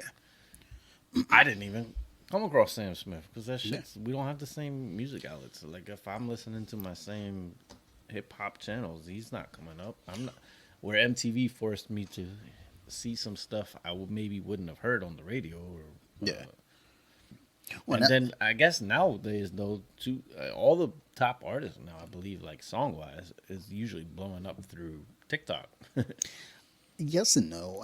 I mean, they're the established artists that pick, obviously Taylor Swift, Beyonce, so they're always going to be staples. And then there's like because I was going through a list of like R&B artists.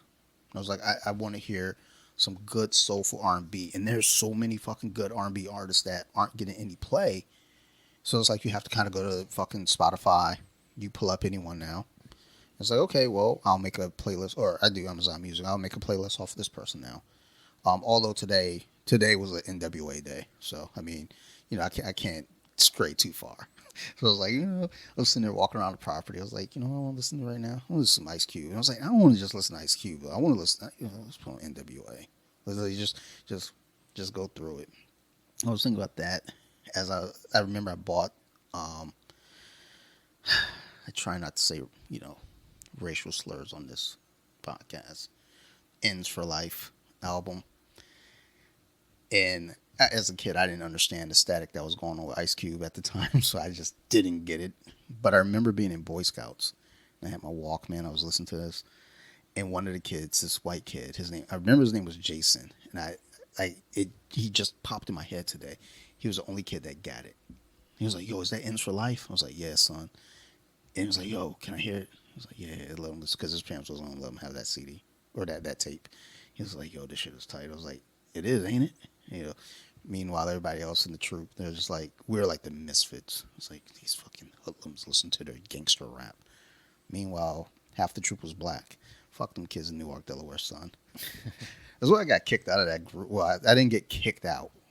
I got not allowed to go on the last two campouts, and then we moved because, no, I mean, I mentioned I fucking smacked the shot at Patrick Marini. Fuck you, Pat. And then Jonathan Whitley. He was the we're the same age, but he was like the leader of our little group.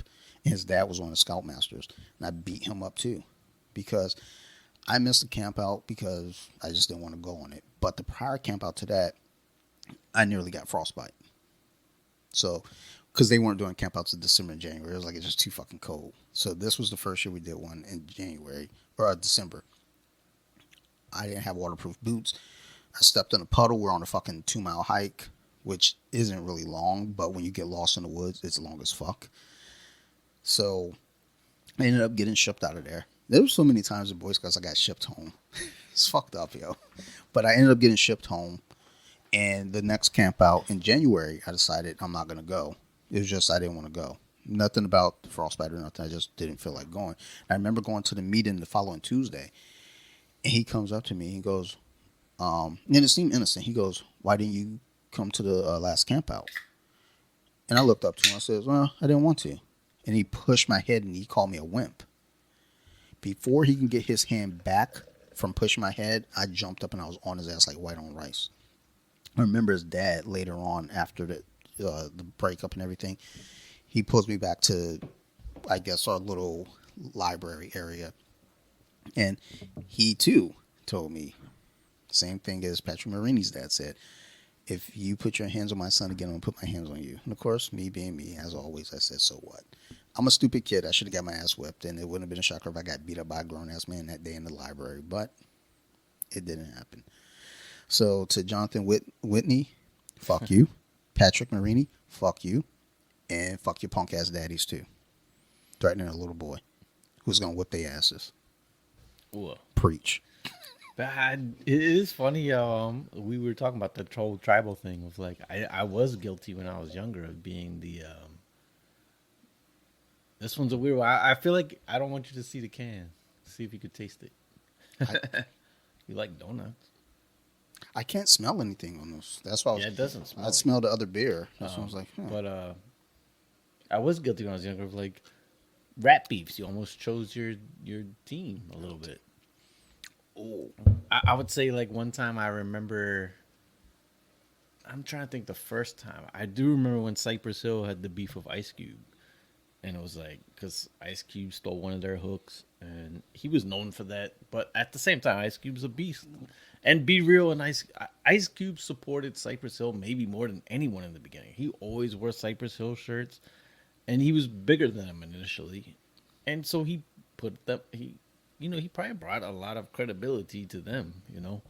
And then it was like, oh, I don't, but I remember being confused. It's like, I like Predator, but he stole their song. I don't like him now.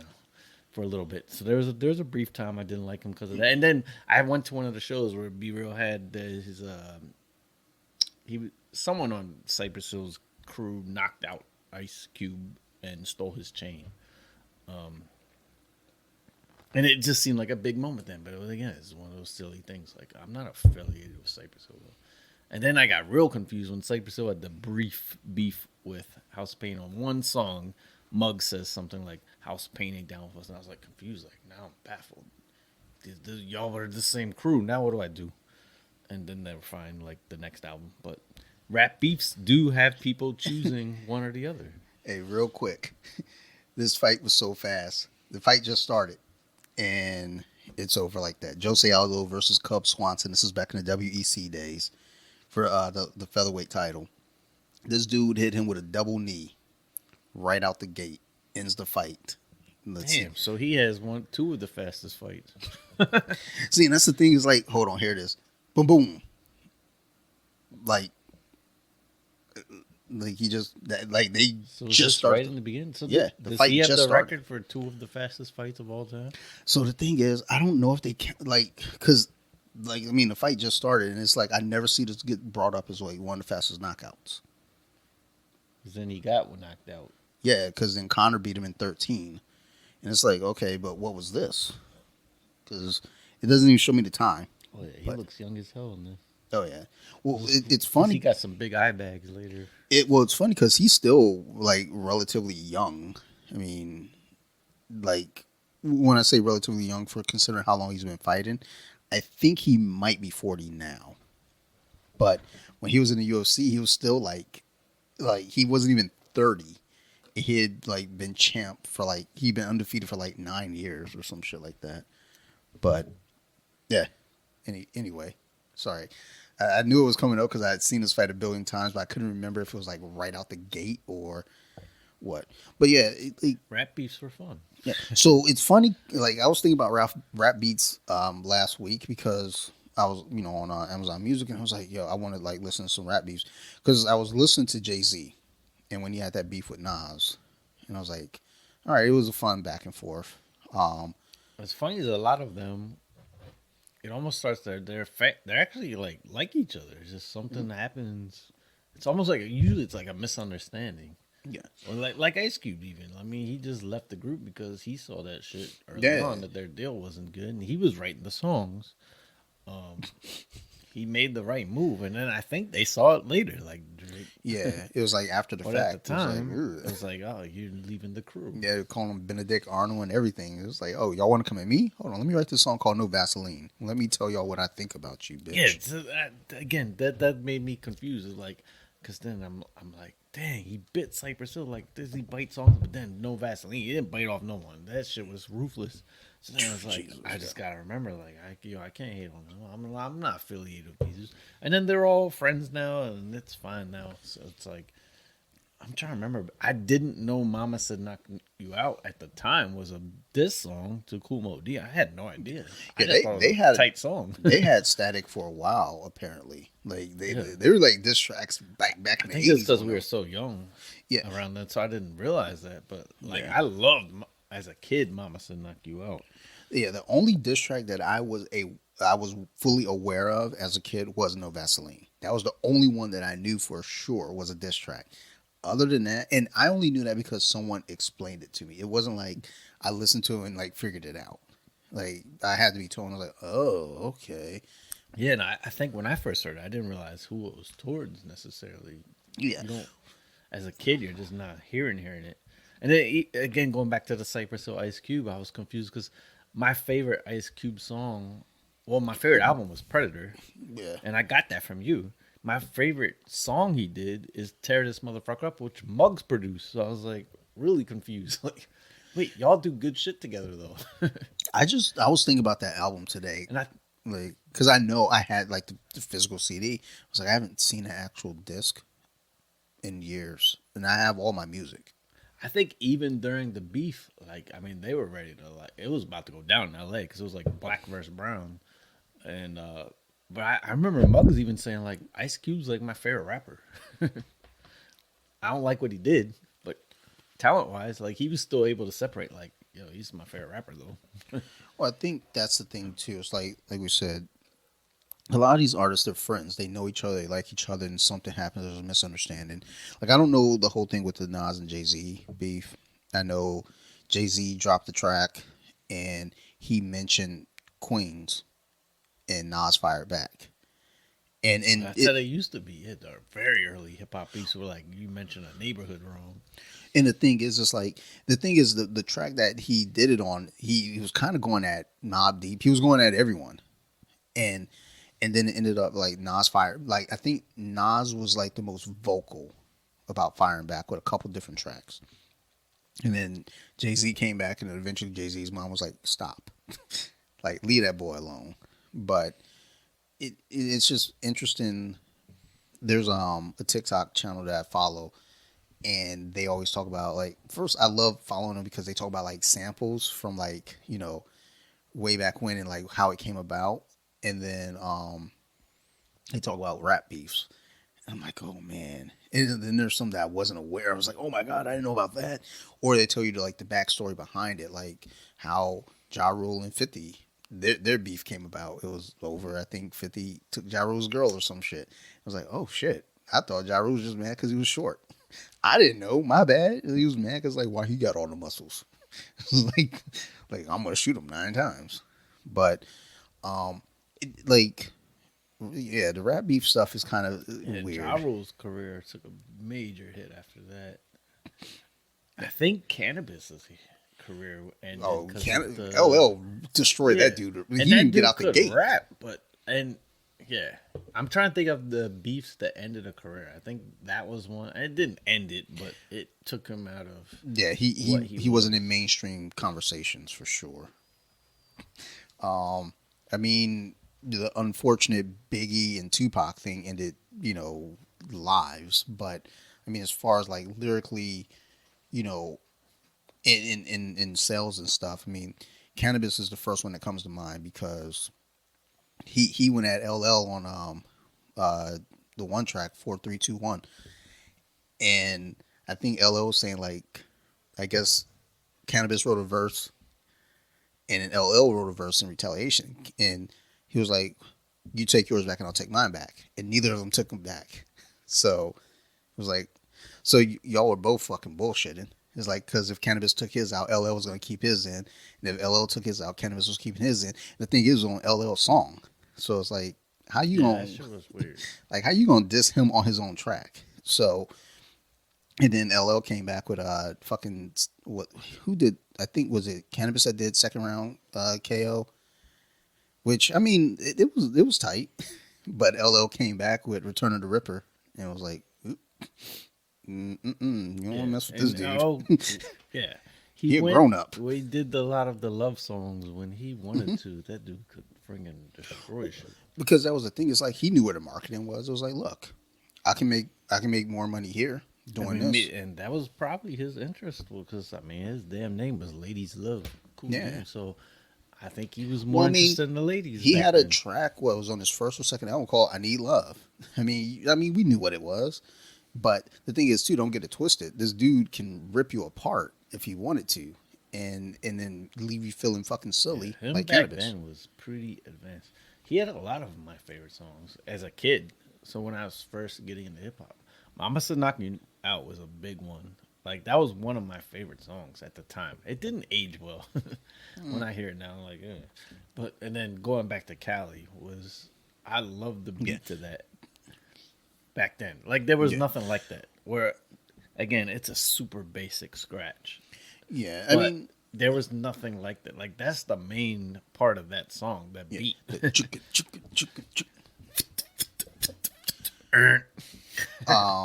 What was it? Then I mean, it's like you look at that. I mean, that's the biggest one. I mean, there's always the joke about Eminem and MGK because MGK. I don't even know how that started. I think apparently MGK said Eminem's daughter was hot, and Eminem got emotional and wrote a song. And Eminem was always in his feelings. I mean, because he's little. Like, little people are always emotional. And no one cares about Everlast now, but they had their beef, and to this day, Eminem fans still comment on Everlast videos like, "Yo, he destroyed you." It's like Eminem in a magazine said, "Everlast got me," like, because it was pretty personal what he said. But if you listen to the songs, Everlast song is not catchy at all. It's just mean. I don't even know if I've heard. I feel like I have heard it. It's pretty mean. It's something about his wife and like how she cheated on him, like whatever. He's like, you can't even keep your woman from going astray. You get sued by your mom. Like, it was personal. And I mean, as they should be, though. Right. But like lately, and it was weird. So now there's a lot of stuff that came out recently about all that. They were apparently like Eminem was a big Everlast fan. He was like Yeah. his feelings were like super hurt by the fact he got dissed on that Dilated People song. And so he came back, and Everlast respected that though in a way. He was like, "Yo, he did what an MC should do." He was like, "I did a little diss. It was subliminal. He caught it, and he dissed me. He had no problem with it. Like he was like, he did what he needed to do." And then recently though, Eminem in that Grammy the speech he said House of Pain the should Rock and be Roll in Hall of Fame. the hall. He hopes they be nominated for Hall of Fame. And I was like, and he's shouted them out in 2 songs in the more recent songs. I was like, now they have respect for each other, and Everlast has come out. Like I always liked him.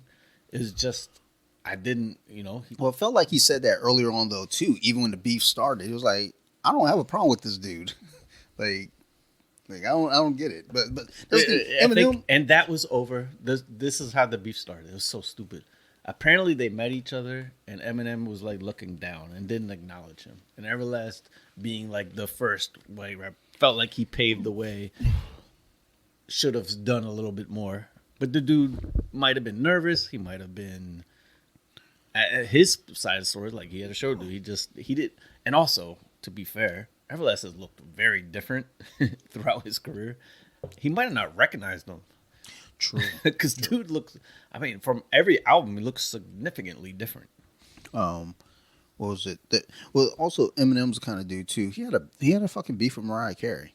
Oh yeah, and that was the thing. Like, everyone's like, I'm not Mariah Carey. You want to fight in the ring? And it's like, well, they're not gonna. Y'all like, no. Has there ever been an actual physical fight come?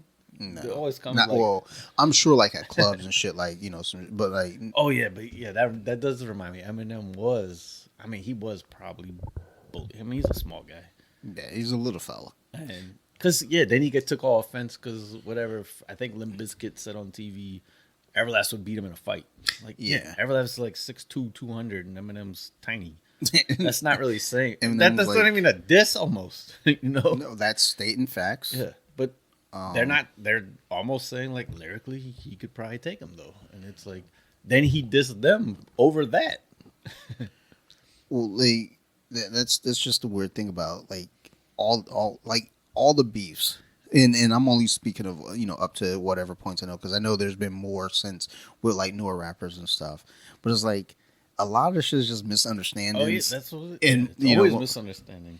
But Tupac and Biggie were friends. Yeah, and they were like freestyle together and stuff like that, and I don't even remember exactly. Yeah, I don't know what started. Who fired I who feel first? like Tupac too. Which Tupac to me is one of the most talented rappers. But I don't believe he was who he portrayed later. Like, because he started off very different. And I even saw. I heard a recent story too. I don't know if you know who Sun Doobie is, part of Soul Assassins, but he was telling a Tupac story of just like apparently he was really good friends with Everlast, and Tupac used to hang out with them. Very different. Like he was like a real cool guy. I think he went to jail, right? Like Tupac, like several times. But there was one time he went. Like they were saying, like when he started talking to gangster stuff, he was not a street dude. Like this dude was like a artsy dude. But then when he went to jail and came back, he was like all of a sudden he's like what? Yeah. Like he started becoming his character, like Juice almost. Well, yeah. So then he started like wilding out and just getting himself into trouble. Well, and that was the thing too. It's like when you look at Tupac and you look at, when you see those young one clips, he's not like Biggie. Biggie seemed like he was in the drug game. Yeah, exactly. Like, was a legit. Probably had to live that lifestyle of it. I don't think Tupac did originally, but then he became that person.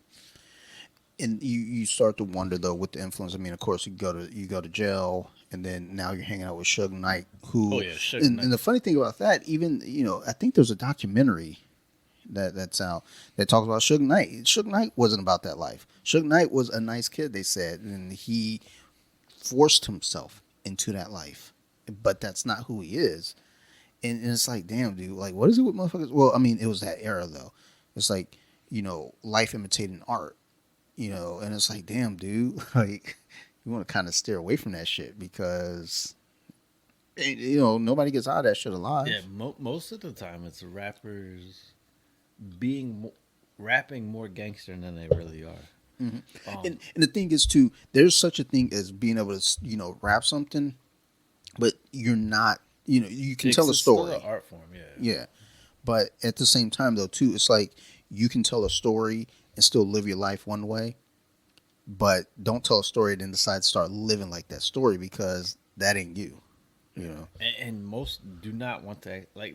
Be Real was a legit gangster, and talks about it a few times. Like, that lifestyle is not what you want to do. Like, I mean, he was lucky he got out. Like, they saw that he had a talent in music. They let him do his thing. But he talks about it like, that's, you don't want to glorify that. It's not what you want. I mean, you look at, a lot of cats. I mean, a lot of old hip hop. I mean, it was just, kids that, were in a bad situation. It's like, well, what do we do to pass the time?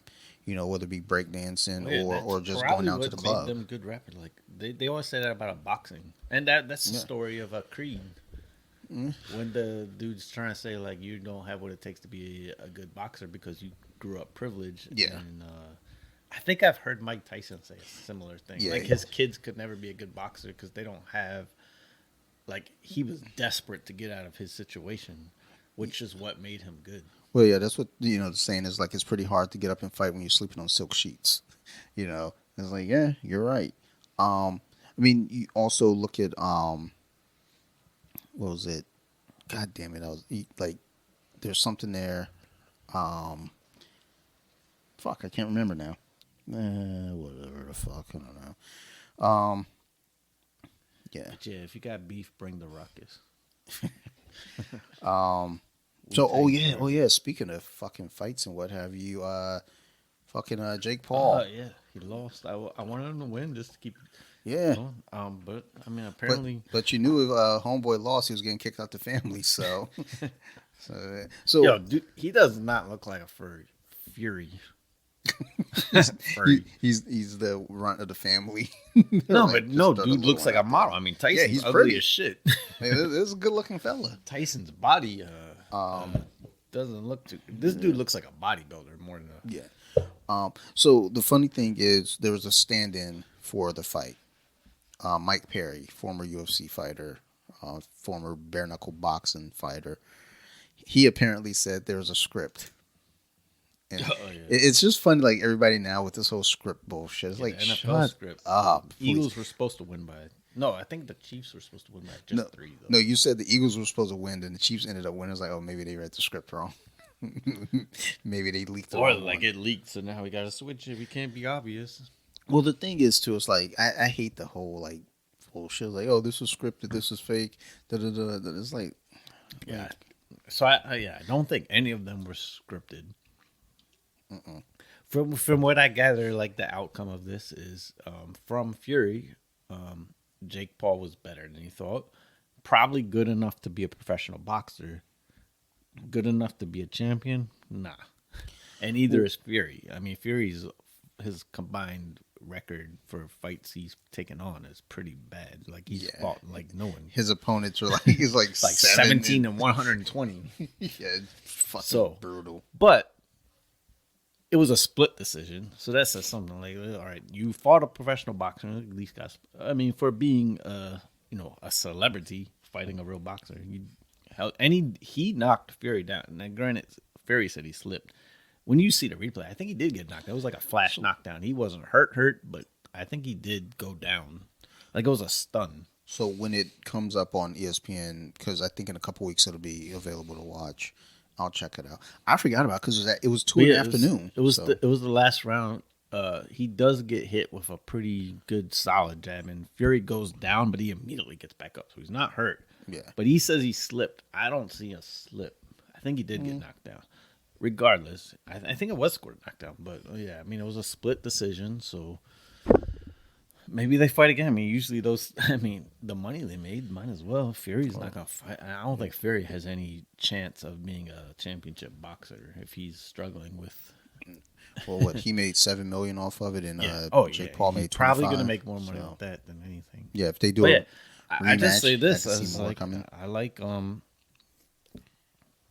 I like what they're doing, these type of fights, and I just like these taking it serious. Like Paul's, from what I heard, though, is like he was doing a lot of holding. I mean, that's a strategy in boxing. Unfortunately, no one likes it, but it's a strategy. I mean, Fury was doing that to Wilder. I mean, part of his thing was like he'd lean on him with his freaking huge excess weight and tire him down. Well, I mean, that's the whole thing. It's like whenever we talk about fighting, I was talking with someone about this recently, and we were talking about fighting and how like the old school mindset is like stand up and like fight, like fist fight, boxing. And I was like, fuck you. Yeah, I always pictured the friggin' old school, the boxer stance. Like, Yeah. Sarah and I were watching something, and I said, like, yo, that dude looks like he fights like this. Yeah. She was like, he does. and that makes me think too of the old school, the duels. I don't know if those really happened, but it was like you're supposed to be respectful and do it at the same time. But I was like, you know how you win? Turn around first. Yeah. Fuck all that. They be respectful. Like 9.5. Boom. Some of my respectful nuts, son. And they didn't have instant replay back then. I'd be like, Like, you don't know nothing. yo, you didn't do 10. Yeah, I did. I counted my Show 10. me the replay. Throw a flag. Like, I'll be like, all right, show the flag. I won, though. He's dead. like dead man throwing the flag. Replay. But nah, it's like, you know, looking at, you know, what the Paul brothers are doing for boxing, it's like there's almost more interest in that unless it's a heavyweight. Canelo. You know, because like there's a lot of boxing that takes place, but you don't hear a lot of talk about it. That's the thing is like they're putting, love them or hate them, they're bringing fights and making a lot of money. Yeah. And that's fine. And, you know, initially I hated it. I hated them. You know, I was like annoyed because a lot of what it was like, you know, first off, it's like your YouTube kids, and that's not even. I think my whole annoyance with all of it is like, so wait, how'd you get famous? Reaction videos? What's a reaction video? Oh, you watch a video of something, then they look at your react. Why? Why is that a thing? Like, it's That's fucking a big dumb. thing too. Yeah, I know. Wow. Which is fucking stupid. Same with like the video game things. Like I almost feel like I should be streaming on So that's Madden. 'Cause that makes I've sense. had some hilarious Yes. games recently. Do But that. I don't like to talk. Well, it was. I mean, I guess that's one Although- form of it. But I mean, in general, though, playing that still garners something. What's funny is when I'm on a 16 game win streak in Madden. It's pretty big, but it shows or no, I hit my mute button because sometimes I have forgotten that I'm on the microphone because I don't know if you do you have the PS5 or not yet? No. Okay, so the sound when you're playing online actually comes through the controller. I thought So, like, it did you on have the TV PS4 sound? too. It might have. doesn't it? I thought. So Oh, it does, but so I turned mine off. I always forget. Sometimes I've forgotten to turn on. And one time was hilarious. I embarrassed myself because Bea was in the room, and it was almost like I was trying to. And she'll even laugh about this. Like I was trying to like pump up. Like it's okay that I'm playing Madden right now. So I was like, baby, I'm using your team. But I was like, God damn it! I just said this all on the microphone. I was like, because my team that I use the Ravens. And it's funny is I don't actually run with Lamar. It's just he throws better than Wentz. They're actually similar to Washington and Madden, but the defense of the Ravens, the secondary is better. Even though in real life it's not. But Washington's secondary in Madden's, ooh, good lord, it's bad. But yeah, I don't usually go on microphone. But I was playing this dude the other day. Every time I kicked off, he would dance in the end zone until I come down just before he tackles, then he kneels it. And he just do this dance. He'd be like, and The fuck? And I was like, so he scored 7 total points, and he was good. But I know I adjust well. Like once I see how you play, and then I turned on the microphone just at the end of the game. I was like, keep dancing. Like, And then he was like, fuck yeah. there's a thing to that though too with video games and streaming it. I mean, you make money. Lots of people make money off of it. I mean, do it. Yeah, I should, get because that money. I'm a super frustrating player, I think, to play against, the way I Well, I play. mean, not even just in that. I'm just saying in general because people will watch it. I mean, like even on replays, like because like I know for Batman Arkham Asylum and Arkham City, like there are tough parts of that game. Well, I can't figure this out. Go to YouTube, watch it, figure it out. You know, like I've never watched Madden on YouTube, but I know people do, which is mind blowing to me that people There's do some that. guy that shows up on my feed, and I think it's because I watched one of his videos, and then it was like interesting. So now it shows it again. I don't even know who Yeah. this dude. He's like British even. So I'm like, how do you even know how to play football? But NFL goes over there once a he year. talks some crazy ass trash, and then I'm like, I get suckered in a little bit. Like it is a little kind of entertaining of him talking the trash. It's the trash talk that's kind of funny. I think I could beat him though. Actually, The way that's he plays. another thing that I know gets watched a lot is fucking UFC. People watch other people play UFC on YouTube, and it blows my mind because it's like I go in there to watch Arkham City shit so I can know how to beat a level. And it's like that makes sense, but to watch a game, but people are doing it, I just don't understand it. Like I'll sit around sometimes. It's like I'll say this. I was like, I wish that I had anything that was worth people watching me do on YouTube. Because I think about what do I do in a normal day? I go to work, then I come home. What I do when I come home, I edit podcasts. That's all I do is like record and edit. I do have a Twitch account because the Yeah. best Madden league I was in was last year's Madden. It was a great league, great group of people because it was like no one was quitting, and it lasted 3 seasons. They made you play your playoff games on Twitch, which saved it. So I believe I actually have a game on you, like it's saved. I think it's on YouTube even, one of the games. I don't remember if I lost or I don't remember. But I remember sharing it with Juan. I was like, yo, this was my game. I don't know if you watched it, probably not. Probably not. I was Like if you said to me this is my game, I'm like cool. Now I'll let Sophie watch it. Watch me just Like I was like Sophie said, I watched this, and Sophie will like look at like 3 minutes. I was like, yeah, this isn't Bluey. Like I'm out. Like, but to be fair, she doesn't like anything that I like anyway. Well, no, she likes sports, so she probably would actually watch it because she watches football with me. And Yeah, I should turn the mics on because again, I don't like to talk throughout the game just until because I always have bad luck if I talk trash first. But I like to respond. I'm a good responder. But yeah, I will write people though because I will get people down so much they'll quit, and then I always send them the patented. This is my patent is quit sooner, and that pisses people off so bad. They're like, "Oh, let's run it back." And I'm like, "Why? So you can quit?" And then that triggers them even more. Like, "Oh, something like I messed up this," and I'm like, "Why would I play you through 6 interceptions?" No, like, I need to get like an actual skill.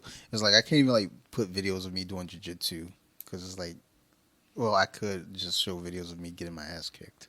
It's like, look at this guy get fucked actually, up. yeah, we were talking. It would have been funny to have some of the poker game on tape, the way people were playing, and then you show the hand of like, yeah, this person knew nothing what they were doing, but they won. Yeah, that I think. But it would be that funny to have the frustrate me. conversation, and like if you did have pocket cans, I don't want the pocket cans, but if we Yeah. did have it, it would be funny. What was it?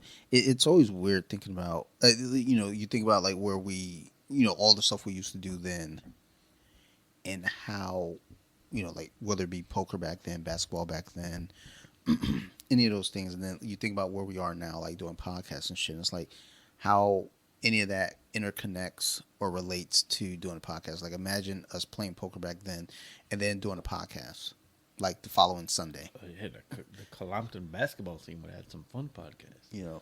Shit like that. Hell, even like having have one of our games. When were our games? Like Tuesdays. Like, well, we Yeah. played at Gateway on Tuesdays, but I feel like the league we played on like a different day. Yeah, I don't think it was. I think it was Gateway. That was Tuesday. I feel I like think it was a weekday. I think we did a Monday night league. We might have done a I Thursday think there was night one. league. Yeah, we did a Thursday night. I think there was one year we And in did the do summer, Tuesday. We did something too. I feel like we had a Tuesday. Yeah, I don't once. think we ever. I think we did do a Sunday league too. one time. Uh, Yeah, I remember being in high schools during this. So that was an Yeah, I indoor remember one that. I during a remember going over Sunday. to River Hill and then Rockburn and then playing at those two Because I think locations. the weekend one was like earlier, and then but we mostly did evening ones, so it was a weekday. So I feel like I think one of those, like the River Hill one, was like a Tuesday night or a Wednesday night. It was in the winter because I remember it was cold. I remember those. Oh yeah, my car didn't start one time. Hmm. I don't think you were with me. My car broke down, and I don't remember who had to come get us. I think like towards the end, like one of the last one or two seasons, I didn't play. I just didn't like. I didn't have an interest in. I didn't feel like there was anything for me to do. I just felt like I'm paying, but I don't feel like even if like I'm in the game, I feel like I wasn't doing anything. So I was like, I don't think I want to do this anymore. But I think that's like my mindset with a lot of stuff though. It's like I have to like step back and reevaluate how much enjoyment I'm getting out of it. It's like when I think about like jiu-jitsu, I've actually gotten back to that enjoyment of it. There was a moment where I it was a chore and I didn't it wasn't that I didn't want to go, it just felt like when I would go, it just felt like I was going through the motions. Now I'm going and it has purpose. Like I have to miss class this Wednesday and I'm kind of pissed.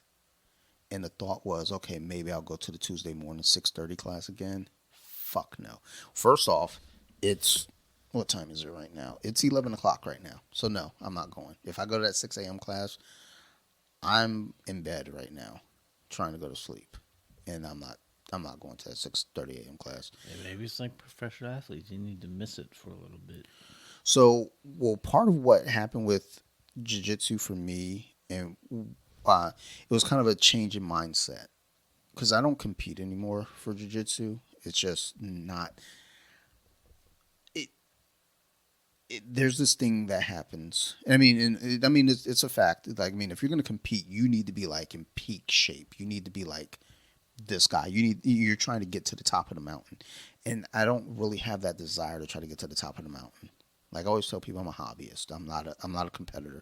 And for our gym, if you're going to be on a competition team, you're competing 8 times a year, which may not seem like a lot, but you have to also think too. These competitions you're paying for out of pocket, so you're paying about 120 per competition.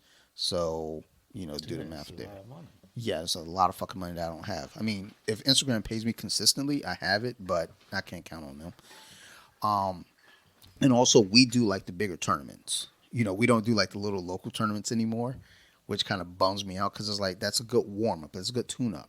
But they want us to go like, okay, well, there's a IBJJF in fucking Charleston. I was like, oh, so yeah, you got to factor in you're paying 120 for the tournament. And that's if you do early bird.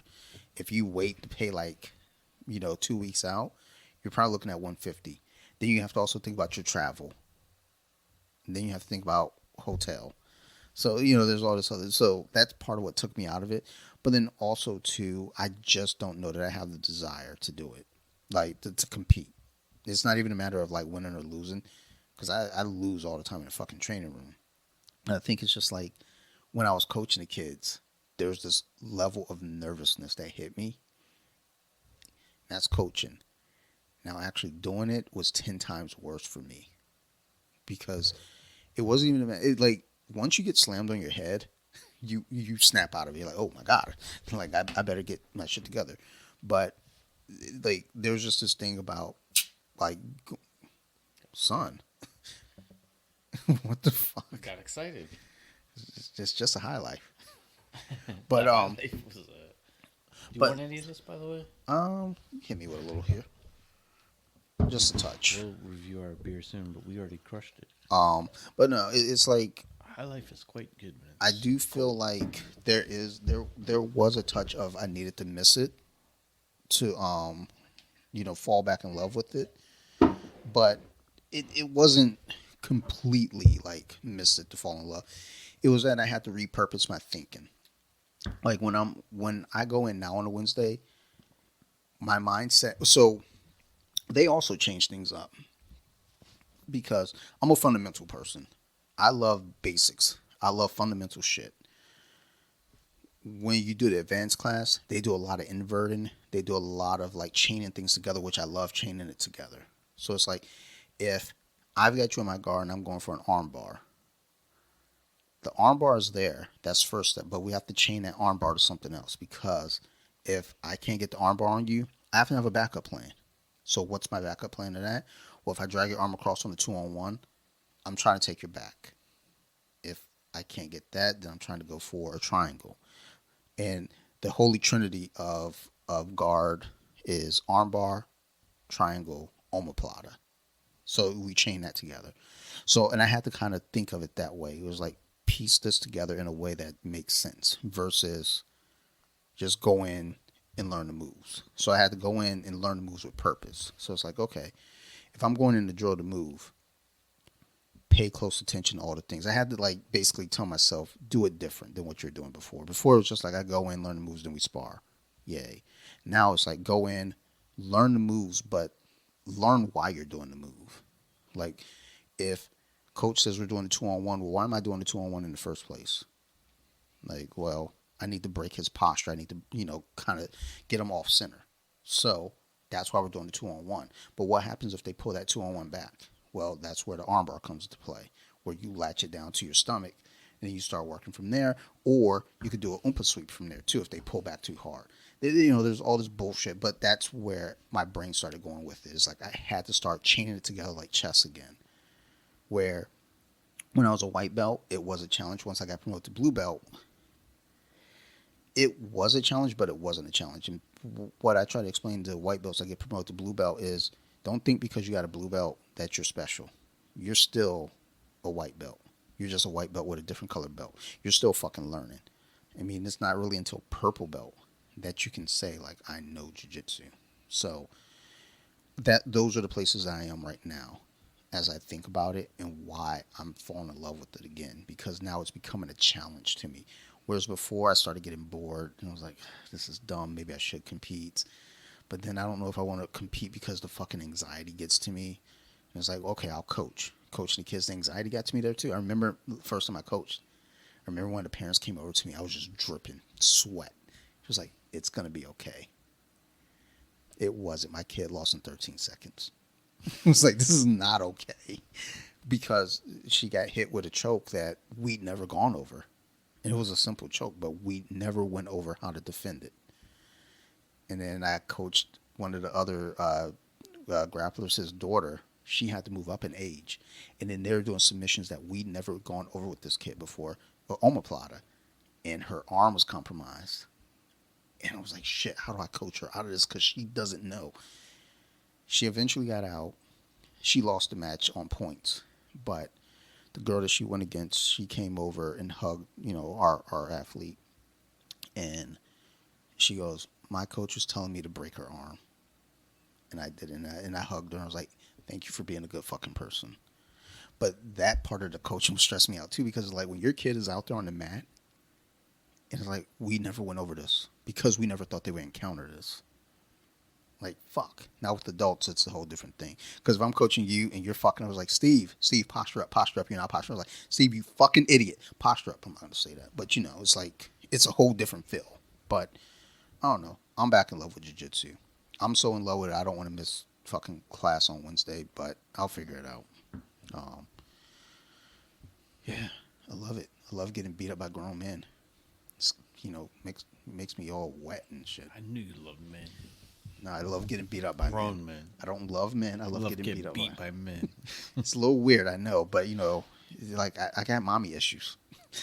But no, I don't know. The shit is fun. I love it, and also it's a good workout. So that's part of it too, is getting my body back in good shape, because right now I'm a fat boy. Yeah, I gained mad weight. So last 2 weeks I've been stepping up the weight loss. So I weighed in at 209. I got down to 204 already. Nice. But good for you. That was a big. I had gotten down in 160s, 170s, so that was a pretty big weight gain. I think the lowest I've been in recent years was 184 when I was competing. That felt a little light for me. I feel best when I'm in the 190s. I feel for me, the strongest. Yeah, we go 175. Because I mean, keep in mind, I have a thin. You see how thin my wrists and Yeah. ankles are. I have more of a thin frame. Yeah, ready to rate this beer? We Yeah, also yeah. have 13 questions. Yeah, I was going to ask you if you had questions. I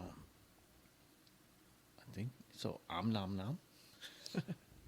Okay. Nom nom.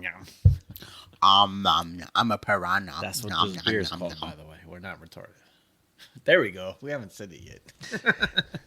So I might be taking a new job where I will be working with special needs individuals. I'm gonna have to tone it down on my R word usage. Not completely. We didn't mean it like that. That's Yeah. just a word. I feel like you meant it that way, though. I didn't. I didn't. I didn't say it. I haven't said it I at didn't all. say it. I'm not condoning it. I'm trying to get this job. son. Nom nom. Apple cider donut style ale. By Evil Genius. We've had Evil Genius before. I didn't write down the city, so you'll find out later. I don't remember where they're from. Does this say on the can? Yes, it does. Princeton, Pennsylvania. I can promise you Philadelphia, but it was technically Princeton. I was gonna say we've never done Princeton. So That sounds probably made Philly. up. That's made But up. yeah, Evil Genius. Go nuts for donuts. It's a winter ale with toasty malt, cinnamon, and natural apple flavor. I would say winter ales are the ones that taste a little bit got some spices. I didn't taste that. I did. I caught some spices in there. To me, this tasted like They a were light beer. I didn't taste even the apple, but again, maybe it's because of the other beers, and I also can't taste spicy food. So I didn't catch any apple, but I did taste some of the spice. It was fine. So, surprisingly enough, this was actually our strongest beer at 6% for today, which is, I think today's a record low. So, Suspect. All I didn't dislike it, but I don't. It didn't get into the sevens for me. I don't know that I would buy this. I don't know that I care about it. It wasn't bad. I just don't care. Yeah, there's nothing memorable. I'm gonna 6.7 on it just because I feel like I would drink it if you hand this to me, but no 6.5. I'm gonna go 6.5. 6.5 is if you give it to me, I'm gonna drink it, but 6.7 I would consider buying. I wouldn't consider buying it. It's funny you went 6.5, 6.7, and I went 6.6. So there we go. There we go. Lock it in. We're up and down, so we're right there. But yeah, it was like nothing memorable. We'll just hit the shit but out of my it is teeth with the it fucking is a mug. 6%, which isn't hateful for something so light tasting. But yeah, I just then I compressed my realized. So I actually had a higher score at one point, and then I went way lower because once I drank the High Life, I was like, I prefer this High Life way more. That's a fact. And then I went back up a little bit because it was 6%. And I know High Life's not 6%. What is High Life? It's got to be fucking 5. That's not bad then. No. Miller Lite, I think is 4.8. Jesus. I think I prefer this over Miller Lite, by the way. This It has is its my moments. go-to lately. Well, doesn't say on the can. I mean, it's a champagne of beer. And it's $8 for a 12-pack, which nowadays is pretty good. That's goddamn outstanding. And it's been since 1903. 1903. That's around slavery time. So, that's older than this country. And we got this. Right. Is this a witch? What? Sitting on the moon? I always knew there was a lady sitting on the thing. We could say it's a witch. I like witches. They're cool. But she's wearing a witch hat. I mean, Then it's a witch. so there we go. Are you ready for... Hold on. I add one other note. XFL. Oh, I did it. XFL. How you feeling? Have you seen any games? Yeah. No, I haven't seen any games, just the highlights. I watched 2 games yesterday. We talked about... Fun times. A long time ago, we talked about how... I talked about how I hate kicking in the NFL. Mm-hmm. There shouldn't be a kicker. And the XFL still has the kicker, but they have some other rules, and I think they can go for a 2-pointer, 3-pointer. Yeah. Love that. You get one. Well, you have a 1-pointer, 2-pointer, or 3-pointer. Right. And it's I all love based that. on where you're lined up at. So I think they still have the extra point part, which I still dislike. Let's go for 2 or 3 every time.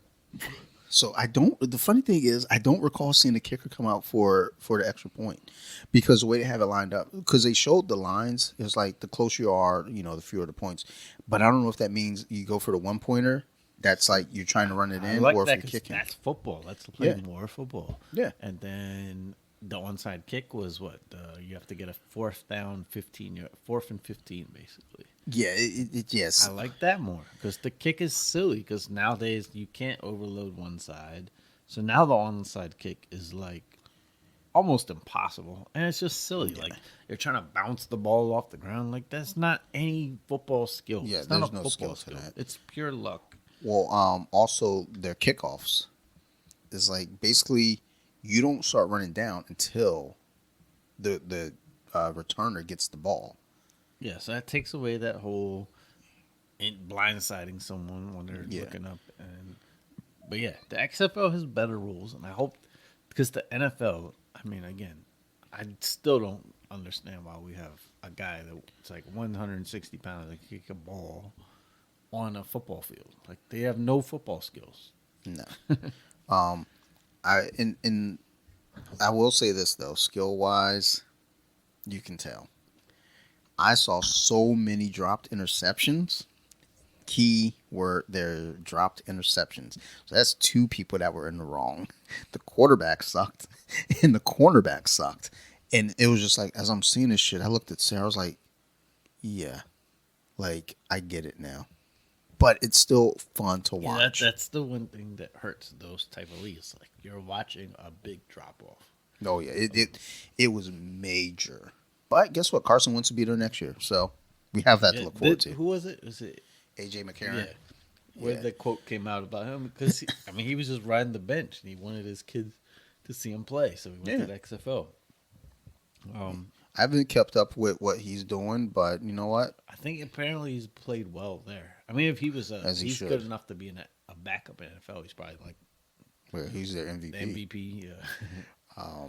But Josh Gordon's there, so Oh yeah, he probably he, tearing it up. he'll get suspended soon. Maybe they don't test. The XFL immediately said no testing for weed, and Josh was like, "Sign me up faster." Like, I need the contract now. I won't even read it. Was it last episode we went over the salaries, or did I just look that up on myself? You might have looked that up. I don't. Yeah, so I think the lowest salary, if I'm remembering it right, was 40,000. But And keep in mind that's for a XFL? 6-month period. No, that's So that's fine. not bad money because you can get a job for another 6 months and Yeah, make. you can. That's Uber. well above the average salary if you Uber for the other 6 months.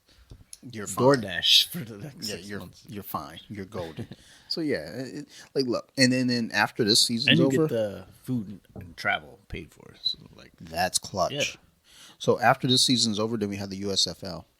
So I'm curious to watch that so too. yeah, one of those got to go. They got to combine it. I think honestly those two leagues should combine.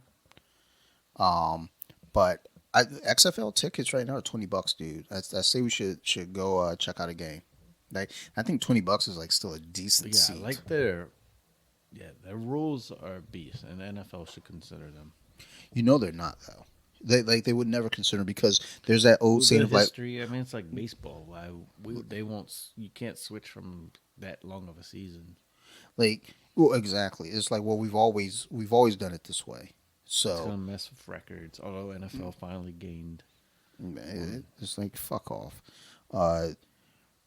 Give me one. I want to look at the ticket prices real quick because I sent you a picture of my dinner. It was tight. yeah, I saw and I was just very confused because I was like, was that for me?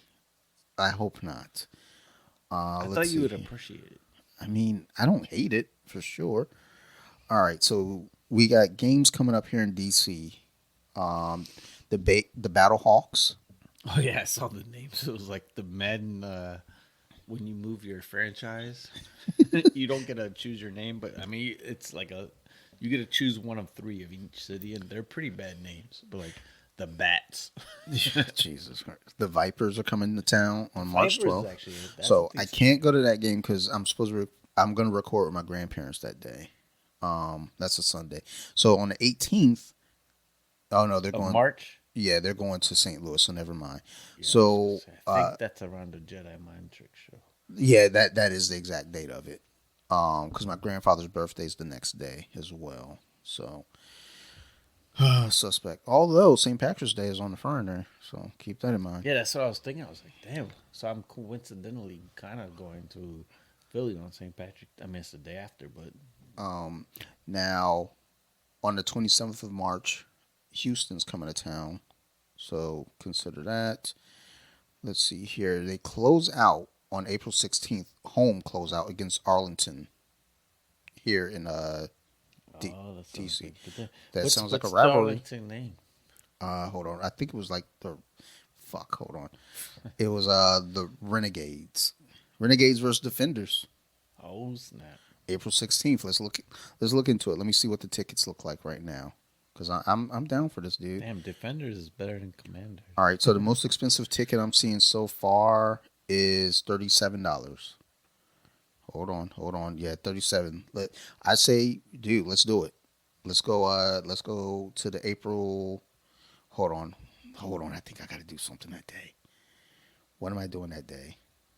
April 16th, that's it? I think it's 17, but I don't remember. April 16th. So no, I'm recording Nerd Rage episode 400 on 15th. So we're good. Let's do it. Let me look at it this weekend, see what we can figure out. Because Instagram gave me some money and I fucked up and got some extra money. So let's see what we can figure out. Give me 1 second. I got to piss really, really bad. So I'm going to pause this for a minute. All right. Funny thing to say on there. No, it was off here. Also, just for y'all to know, as soon as I hit pause, Steve was like, I tried non-alcoholic beer. So this would be the last episode of Colompton because we don't do non-alcoholic beer. You may as well be drinking water. I mean, that's what it was. It's for after when you work out. It's more refreshing than water. I guess. It's like water. No, I'm not doing that. I'd rather just drink water. No, I mean, you know me. The higher the percentage, the better. That sounds like a problem. Manuel sent me that beer. There's something like 30% of. He's a problem too. like y'all are problems. Yo, so the poker game, I brought over the scotch I have, the Dimple Pinch. I brought over the tequila. Both were gone. Y'all all got problems. Yeah, I don't know how. I don't know where they went, but I hijacked. Someone left their phone open, and they got a present of a lot of pictures of me. That's mistake number one. You never, ever, like Sarah always says, like, why do you have a fucking passcode on your phone? It's like, because I don't trust humans. Period. Oh yeah. Like if I leave my phone anywhere, I know that it's protected. Like. I know, if you want the code, you can have the code. I don't give a fuck. I just don't want everybody else having the code. If I leave my phone fucking sitting here, I go fucking piss. I know you. Especially, I know you, dick. No, fuck you. I'm not. And the fact that I only took pictures was that was nice because I could have made some posts. Well, exactly, because I'm on the other scale of that. It's like you leave your phone here as unprotected. Oh, I'm going straight to social media. And I'm writing shit. I'm like, oh my God. Like, I can think of the worst things to say. And it's like, yeah, you can take them down, but it's already been seen. So, fuck y'all. Oh, we got 13 questions. I was waiting on you. 13 questions today. What do we got? Today, Junior. Oh, there they are. Clean off the board here. This is episode 94. Hey, we almost there. We got to figure out what we're doing for 100. So today's 13 random questions. 13 random. All right, let's go. So I feel like the first question might be worded wrong. Sounds about right. I don't know if I don't think English is our first language. I don't think all time needed to be added. All right. But what is your favorite sleeping position of all time? Fetal position, son. Yeah. Of So- all time? Yeah, fetal. So I have two. So it's kind of weird. I switch positions, but I do like. So right now I'm having a knee issue. It sounds old as shit. Yeah. So I gotta have a pillow under my knee, but on my back I prefer, except that my back starts to hurt too long. Same. But on my back, Bay will lay on me here. That's my favorite position. But I do have to switch to be on my left side. And it's funny. It's like we start to sleep like this, and then we both face opposite directions later. That's a thing, dude. Sarah and I have been doing that since we moved in together in 01. and So- that's how we've always So slept. yeah, the initial that's puts me to sleep, but then you gotta do the twist. Yeah. I don't know, I think it's the age maybe. The joints just be hurting when you stay in the same spot. So then when you switch, it feels really good. It's like I can't sleep on my back at all because because they say like one of the better ways to sleep is on your back, but with the pillow under your knees. yeah. And That's how I start. And then even on my side, I put the pillow between my knees. It just feels. so I need to do that. I just but yeah, fetal for me. So there we go. Fetal. That's what knees up, sort of. Like you're in the womb, like on your side. I remember when I was in the womb. So I do. I do. It was a rough time. My mom like I was crack. probably upside down. You seem like the fucking kind of kid that would be upside fucking down. You I think fucking I told you my mom told me how I can't sit still. Like she said, the only way I could practice spelling words when I was in elementary school, I would be hanging upside down off the dryer. Yeah, it sounds like you probably are undiagnosed. You might want to go see a doctor for something. I don't know. Autism. No, it's not autism. Well, 'Cause I was- dude, it's I was wild smart. because if you're smart, you're probably autistic. Nah, Yeah, son. Like, don't doubt it. Like, I think Dan Aykroyd's on the spectrum. I think the He's a Ghostbuster. but I don't think I have exactly attention deficit disorder because I can pay attention when I need to. It's just I'm a daydreamer for sure. That's the thing, though, too. You can pay attention with ADD. It's just a matter of what you're paying attention to.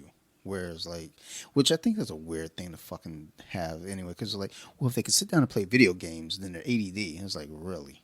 Like, that's the only thing that holds their attention. Like, that's really weird. Okay, fuck you guys. Video games are fun. Exactly. It's not about attention I was deficit disorder. explaining to Bez, It's like, fun. When I play Madden, it relaxes me more than anything because there's so much involved in the defenses, like that I don't think about anything else. Well, I briefly. think that's what they talk about though with ADD though, is that like because there's so many different things that you have to focus on, that's why it's It able keeps to me from like capture you. stressing about work briefly because I can't think about work. You know that. Well, that's how I feel with jiu-jitsu. I can't think about work because some motherfucker's trying to choke the fuck out of me. So I got to worry about this motherfucker trying to choke me and then probably butt fuck me while I'm passed out. God damn it! That's why I love sucks. jiu-jitsu. Wait, Because it's a life or death People are situation. always trying to butt fuck me. Like, because they want me to go to sleep because they're like, look at this guy. He'd be great in prison. I was like, no, I wouldn't. What are the 3 cents you like? Huh?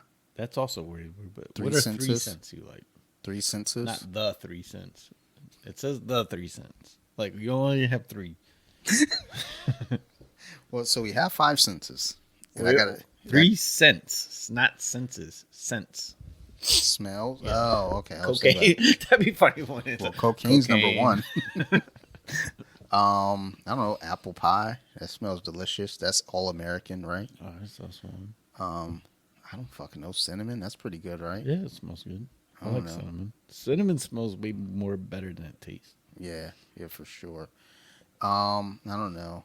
I don't know what number 3 would be. What's that? Sandalwood. Sandalwood. I'd like that.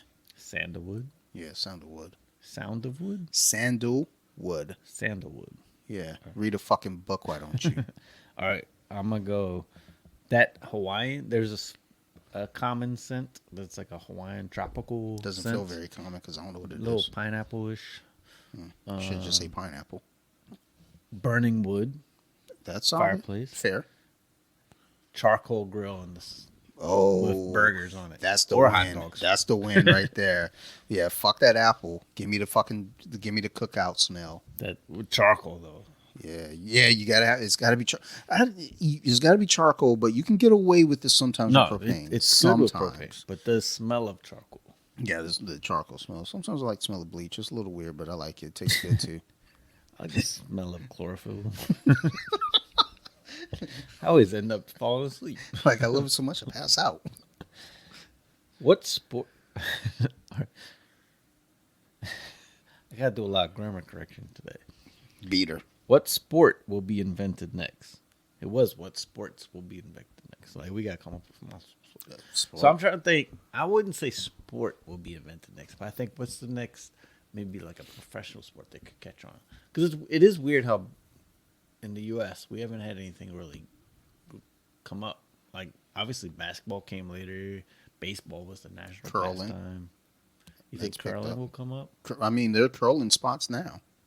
Like out in Laurel, you can go to the curling spot and practice and play. I keep seeing pickleball. I feel like pickleball might I don't think be it a will. thing. I don't think it will. I mean, that fucking frisbee golf shit is pretty popular. I've done frisbee golf. It's all right. I mean, yeah, I There's mean, a lot of walking and waiting for people to go. I think because curling is in the Olympics, that's one of the ones that's gaining a little bit, and they have like spots now where you can go do it. It just seems weird. I'm gonna say Walker ball. Um, Because professional dodgeball, I would watch that. they had leagues on ESPN for a while after the The movie. Ocho. Yeah, they actually do have the Ocho every so often. They'll put the Ocho. I up. actually have thought about playing it because they have that rec league. Yeah, our they have county like team kickball. for dodgeball. Yeah, they have Kickball I dodgeball do and too. kickball. Kickball would be interesting to watch on TV. I've never. I wouldn't watch kickball on TV. I Like, think I would watch it. there's a lot of shit that I wouldn't watch on TV. And there's a lot of shit Kickball I would be would. funny. Kickball is not one of the things I would watch. I mean, if it were up to me, fucking jiu-jitsu, son, Beer pong, that would be tight. I wouldn't watch beer pong. I would. I would not watch beer pong. But you gotta do shots because the thing Not is, no drinking beer. You gotta do a shot. thing So that would is- be impressive. the thing is, I don't even want to watch fucking cornhole. So I definitely I don't don't want want to to watch. watch cornhole. Like every time I turn on ESPN and I see that shit, I get angry. And They're I not only- even drinking, so I don't like that. so Cornhole's if you're I not think- drinking, cornhole's whack. I think beer pong can be fun if you include shots. Or a beer Olympics would be fun. Beer Olympics could be fun, but you got to really like map out the events. Yeah. The 40-ounce dash, the keg throw. Episode 100's coming. So, dude, trust me, no. We like I remember Charles and I discussed this. We mapped out like 13 events. We had big plans, but we couldn't get participants. It was like me, him, and Dupe. It was like, okay, well, we're the only ones doing this. This isn't fun. What's the dumbest way you've been hurt? I zipped my dick in my fucking onesies when I was a Yeah, kid. that shit hurt. Oh my god! I don't know if you remember. I think it was at the basketball and when we played on Tuesdays up at the outdoor court. I don't know what happened, but I took one step back after someone made a shot, like just putting the ball in. My foot snapped, and it was that band that goes across. Yeah. Oh and my I got god. this huge lump and bruise on my arch of my foot. I don't And it was think- like the plantar fasciitis, but it was like Yeah. something snapped. So I didn't do anything. It was like I literally took a step back when that happened. But I don't luckily that healed. I don't think that's dumb though. I think Yeah. you're just That's the only thing I think of though. like I mean, as a kid, I zipped my dick up in my fucking onesie. Like most recently, I separated my rib doing jiu-jitsu. My mom threw a baseball when I wasn't looking and hit me in the eye. That's child abuse. I fall on my face a lot at jiu-jitsu too. Like I don't know, like whenever you get swept, Oh, I don't ever put my hands All right, down. I got the dumbest. Let's go.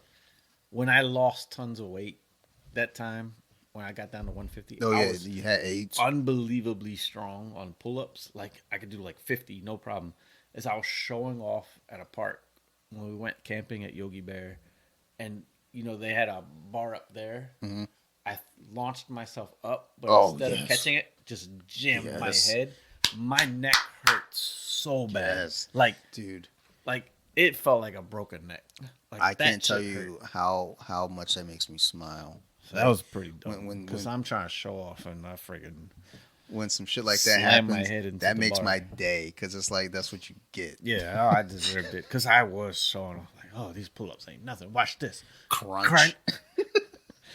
Yeah, like the rest of the 2 days, I'm just like my fucking neck. It's like, is Steve dead? Well, he's been laying there for a couple of days, but he should be all right. Yeah, He'll that come was to. dumb. What's your favorite board game? Risk.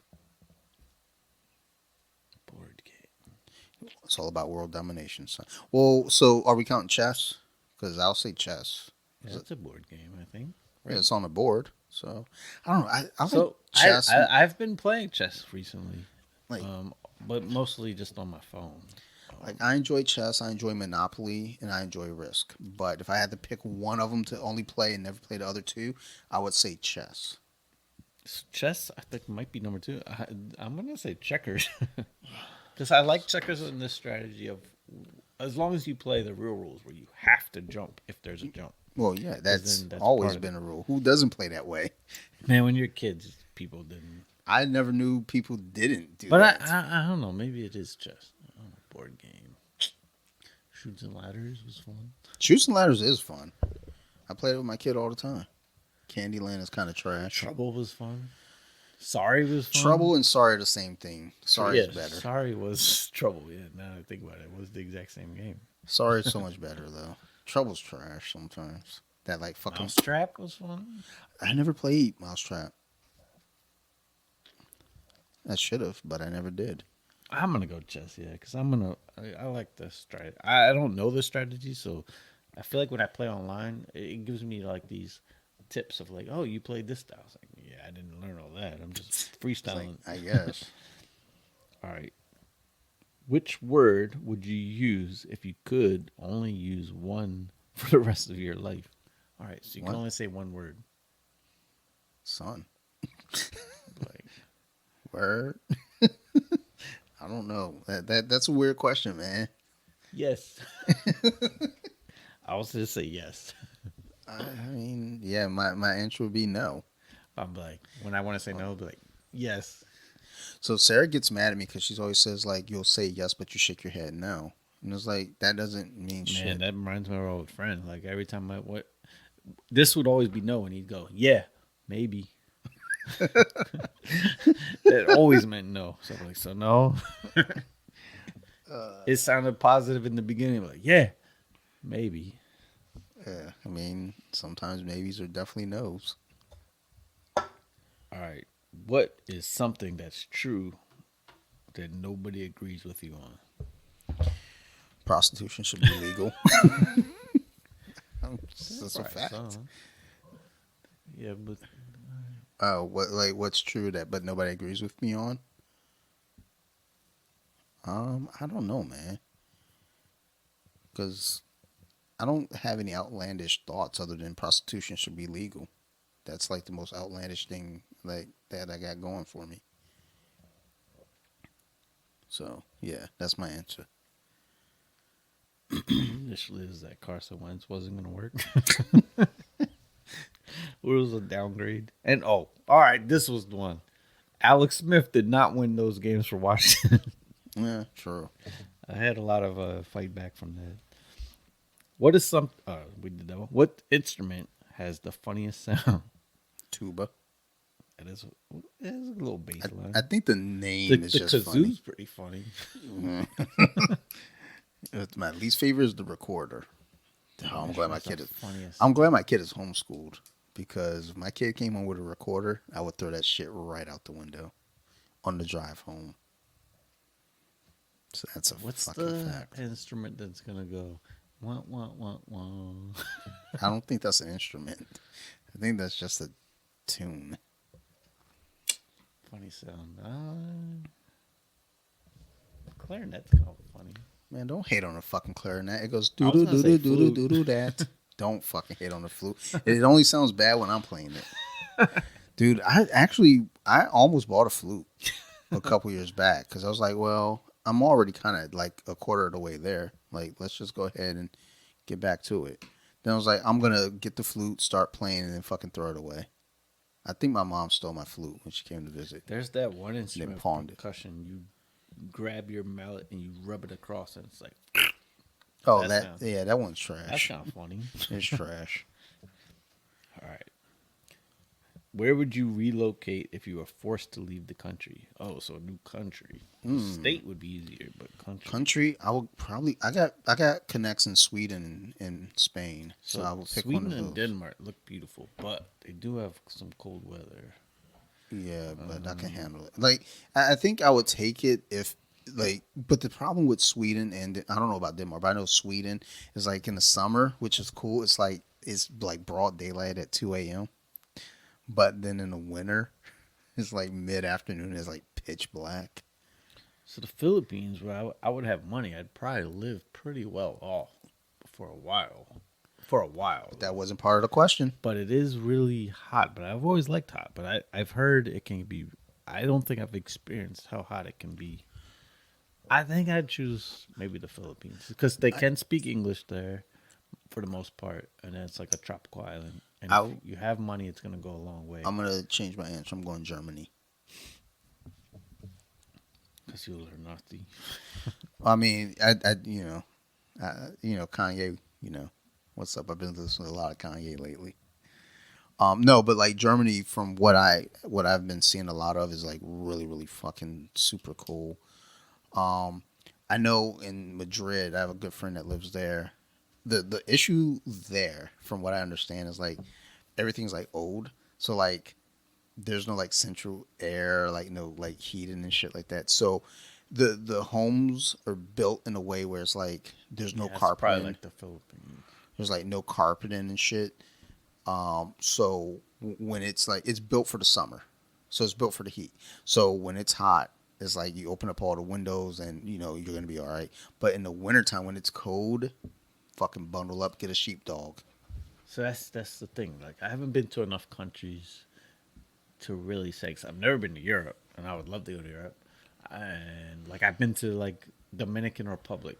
The resorts are amazing. The drive to the resort, it looked like some trash. Like So there was like it looked like the desert, like dry heat. Everything was dead that's something looking. that fucking breaks my heart though. It's like like these countries that have these resorts and shit. And it's like, yo, let's go drive around. Like, oh, we bring in the money for tourism, and it's Yeah, like, well, where's my money going the to? actual resort looks beautiful, but then when I'm you're sure driving there, I mean, it looks like a desert, the Desert super Eagle. hot heat, like just dried up everything, and there's like it's just dusty, like it's hot looking there.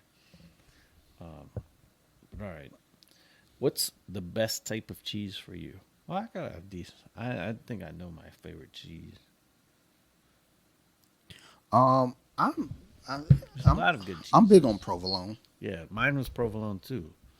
The Um, smoked provolone at Lido's was the shit. like I'm big on provolone and mozzarella.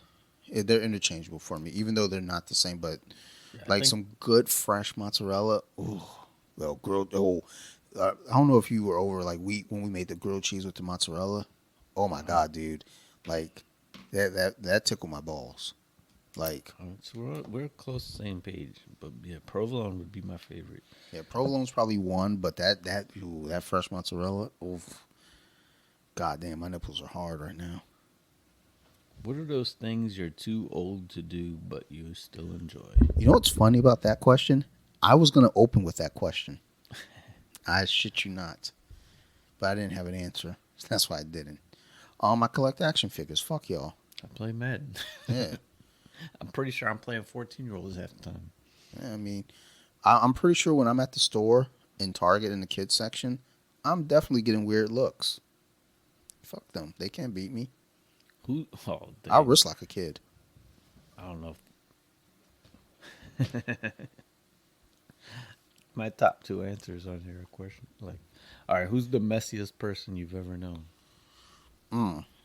Well, I already know that. Like, I didn't even hesitate with my answer in my head, but I'm gonna go ahead and switch it now because it's kind of rude. But I'm gonna go with Charles. Oh no, no, no! Let's go Mario. Shouldn't speak ill of the dead, but you know what? They were some slobs. Dang, I have to tie. One I don't think I can say. Well, there's one I just refuse to say, but I know this person's One fucking was messy our as old friend. I don't know if fuck. you remember their bathroom. That was crazy. Or I when they moved their old house, like it was full of weed debris, yeah, alcohol. I think I vaguely remember the bathroom. The bathroom was insane. It was like black. It's like, dude, how? And there was probably a couple hundred rolls of toilet paper, the cardboard, Yeah, like just piled in the because like corner. at some point you have to say to yourself, I should throw this away. Yeah, I'm not gonna say the other one. All right. What type of cuisine would you serve your customers if you own a 5-star restaurant? Pizza. I don't even know what a 5-star restaurant is. I've never been to one, so pizza it is. Burgers. Well, I guess I can go steak. I would say steak, but that's super generic. So pizza or burgers. steak, and we'll have some gourmet grilled cheese. Green eggs and Um, ham. uh, the sandwich I sent you, that's gourmet. Hot dog sandwich. Um, It makes good use of bread. I got 2 hot dogs on 2 slices of bread. I'm not even sure what I'm looking at in this picture. It's like a sliced turkey sandwich, but it's hot dogs. And it's mayonnaise and red pepper relish. We're not gonna make it to episode 100 with shit like this. Like, this isn't okay. Like, blink So- twice if you need help. I will say I did get the from my chef said it tastes much better than it looked. I'm sure. Oh, yeah. Juan brought me some Jollibee today. It was kind of funny because they wanted to take a picture. I don't know. I think you all probably would be aware. I eat so fast. Yeah, like you've been in prison. I was done the chicken sandwich before like she even got the camera out. Oh, you would take a picture of that? It's Yeah. funny is when we eat together, like she'll try to keep up, and it's just like I'll be done so much faster. Like, Yeah, Sophie always like points out like you guys eat so much faster. It's like, well, we have bigger mouths. Number one and number two. I mean, I grew up like with not good food, so I just don't know how to act around food. Like someone was like, you're supposed to like chew 20 times. It was like, says yeah, who? I almost wondered that's what it is because I didn't have good food either. Like maybe I ate it as fast as I could to get out of it. Because it's that mouth pleasure though. It's like, this is so good. I want another bite. Trust me, dude. I was Maybe sick as that- shit. yeah. I was sick yesterday. Like when you text me, and I was like, good. That's perfect because I'm sick, but I still wanted food because I wanted that mouth pleasure. Like I honestly, I was almost I was contemplating telling Sarah just like bring me food so I can chew it and spit it out because I just wanted to taste. Like I got problems, I dude. think like if we were to have pizza, and I'm eating with Bear, I will probably eat 4 slices before she's done half of one. That's a fact though. And it's just like, it's like Yeah. the fastest eater I saw was our old friend when he'd eat, especially at the old restaurant we worked at, Yeah. because he put blue cheese all over it. But he would devour like whatever it was within seconds, but have half of it on his face. Yeah, that's fucking terrible. Ugh. All right, any more questions? That was our 13. Perfect. All right, let's wrap this sumbitch up. We had donut beer. We had High Life. We had strawberry daiquiris. We had turbo dogs. We donated to the fire department. That's a good Yo. Monday night. Yeah, we about socialism in the community, son. So what's up? All right, as always, motherfuckers, thank you. If y'all got any questions, concerns, criticisms, feel free to reach out. If y'all got any criticisms, reach out to Steve. Don't reach out to me.